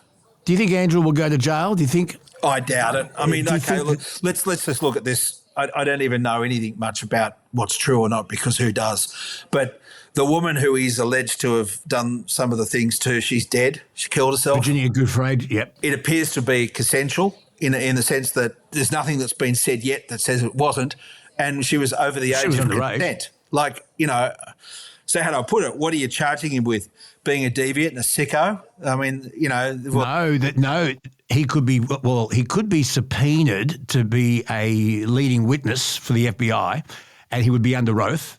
Now that all his titles are gone, I think Charles has thrown him under a bus, so I don't know what will happen there. But the fact now that we hear that the PPO, a personal protection officer, working for the taxpayers of Great Britain, a PPO who has to report to Metro Police, the allegation is that Andrew supplied him with Virginia Giuffre's name, birth date and social security number and instructed him to dig up dirt so that they could smear her. Him passing on that information is illegal, and they're looking at that. Yeah, well, if it's illegal and they can make that case, he'll get convicted, as anyone will, and he'll be punished for it. I look at this, to me, the people who hold these roles are window dressing. It's the system.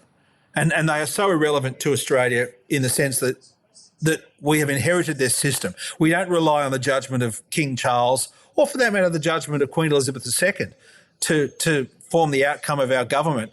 But we have a system that is done with respect to the roles, and it's just that in reality, someone has to sit in those chairs, and the people sitting in them at the moment is the bloke that's there. So I don't much care about the personalities. I care about the system. It's a bloody good system. I think America would love to have our system, but they have their system, and we've got ours. And why anyone? I hear these people sort of talk about wanting to make Australia a republic. Oh yeah, you want to make Australia a republic? I'll give you a republic. Joe Biden. There's your commander-in-chief. A bloke that couldn't even wipe his own, and he's the commander-in-chief. I'm quite happy with our system, our separation of powers that separates judiciary, the legislature, the parliament, and the prosecutions. I love that. I agree with everything you've said there on the monarchy, except I would like Australia's head of state to be an Australian. So give me the name of that person. You would when we had the referendum, which was under the umbrella of Malcolm Turnbull back then, it got defeated because I think they presented us with the wrong model. They were going to give us a model where the parliament elected the president and we didn't. And we didn't want to borrow that. I think the Australian people want to elect the president. Look, you and I could talk about this, but I hate the fact that somebody through virtue of being born by the right person at the right time is Australia's head of state. I hate that. All right, but let me go back 2-3 years. When Queen Elizabeth was the monarch to where King Charles is the monarch, what's changed? Nothing. I thought that then. Nothing. I thought that then. I hate the fact that a Governor General can dismiss a government elected democratically because they are the King or Queen's representative. I hate that, and I would like Australia's head of state to be an Australian. I disagree on both those premises. I wouldn't give a rat's who sits in the chair because to me it's the system, and the system works with respect to itself. So who sits in the chair is kind of irrelevant. And I like the fact that the Governor-General can terminate a commission of the government if the government's falling off the rails, as was the Whitlam government in 1975. And history reflects that because there was an election straight after it, and what happened? Malcolm Fraser won by the biggest majority ever seen. Majority of all time. I agree with all of that. The Governor-General and the governors of the states have the ability to hit the reset button. They're not. People are dismissing the government. No, circuit breaker. They're hitting the reset button and they're saying to us, the public, you guys sort it out. Because people say, oh, they made Malcolm Turnbull the caretaker prime minister. Yeah, for 2 hours. For 2 hours before Malcolm Fraser got Whitlam in to tell him he was gone. It was 2 hours, and then the deal was your caretaker prime minister because someone has to instruct the Governor General to call an election. Yes, but also then Malcolm Fraser then said, okay, we'll stop blocking supply and people could get paid. But I see where you're going. A circuit breaker is a good thing. We need to probably build into our constitution some sort of a circuit breaker. But listen, the anniversary of the dismissal of Gough Whitlam's coming up on the 11th. Yeah. Oh, won't that be tiresome? So 50 years on, we're going to have all these people telling us all these things that no one ever knew before. Bullshit. I mean, everything that is known to be known is known. It's been talked about so much. I always got the feeling that Malcolm and Gough, both who have passed, were so sick and tired of talking about this thing. They were so sick and tired about it because I think fundamentally deep down they all agree that the system had the reset button hit and the public sorted it out. And whether it's... The public ended up sorting it out. You're 100% right. The 11th of November, 1975, I think it was about 2:40 in the afternoon. Can you believe it? Norman Gunston was on the stairs. Can you believe that Norman Gunston was on the stairs that afternoon? How did Gary McDonald get there? He was doing a piss take in Parliament, and it just happened to be that day. He was doing it for 7 that day. Do you know who else was there? Fella that you and I both know. Well, two blokes actually. Richard Arnold, who for many years was at BBC. The US reporter, and a lovely fellow called Lee Hatcher, who worked for eons at Channel 7. And Lee is still in the media business. He works sort of Christian media these days. He was there. Lee, I think, if my memory was right, was a cadet sent down to Canberra, and it was like his 3rd or 4th day. He'd be fantastic for you to talk to. You should do it. Okay, Kelsey, can you help me find him, Jace? I got his number. He is not just is he a lovely fella, he he was so young at the time that he has perfect recollection of it. Because as you know, when you're younger, you remember things very, very, very well versus those of us who are a bit older and we remember things and we forget the things, we leave out the things. He remembers detail like you cannot believe. I think his account will be the best you'll get. Let's do that. And if you could help Kelsey get that number, I'll contact him and we'll do that because, look, it may not be launched because on the 11th of November, Jason, we've got some exciting news. The Bonafide podcast is going live on YouTube. It's an experiment. I don't know how it's going to go. We're going to do a Truckee Tuesday on the 11th of November, and it's going to be a live radio type thing. Wow. And I have no obvious idea. Question: how do you delay things?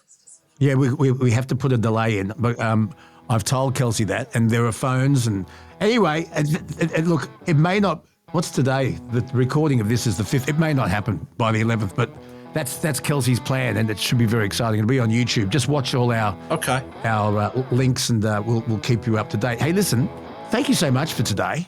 That's all right. That's right. Do you know we didn't cover a thing we planned to, but how about that? I got 2 hours of preparation in front of me. Save it for the next guy. Do you know what I love about our chats? It's just like when you and I chat after a few beers on the phone. That's right. But we haven't had a beer yet. Yeah, no, not yet. Well, I'm generally driving when we chat, so I'm the only one who hasn't had a few beers. Well, I'll have a few this afternoon. I might give you a call back, but and I might just hit record. Yeah, well, I should dig up some Clive Robertson stuff. I think there's some fantastic stories there. Hey, Jason, love the Heidi. Love you, mate. Thanks. See you soon.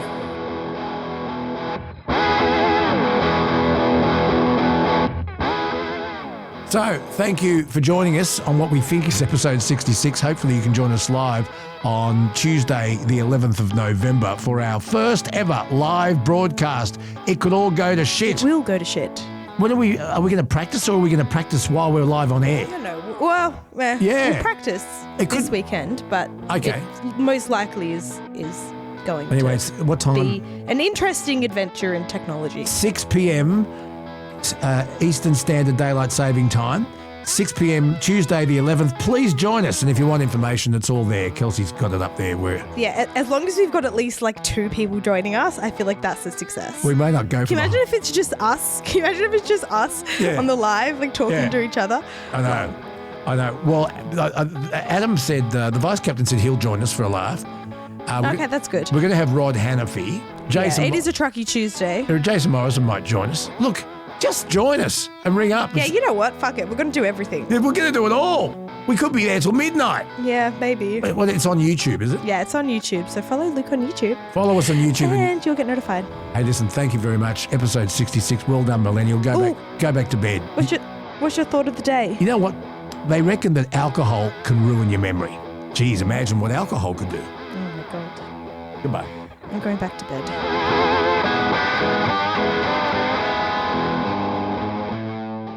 All right, look, the episode's done, but before you pull the keys out of the ignition or turn off the lights, here's the dare. Stop dreaming about that holiday and actually enter for the chance to win one. NatureBee is giving away 20 grand of travel anywhere you want. Bali, Broome, Barcelona, it doesn't matter. If it's under 20K, you keep the change. Spend $79.90 on NatureBee products and you're in the running. It's just that easy.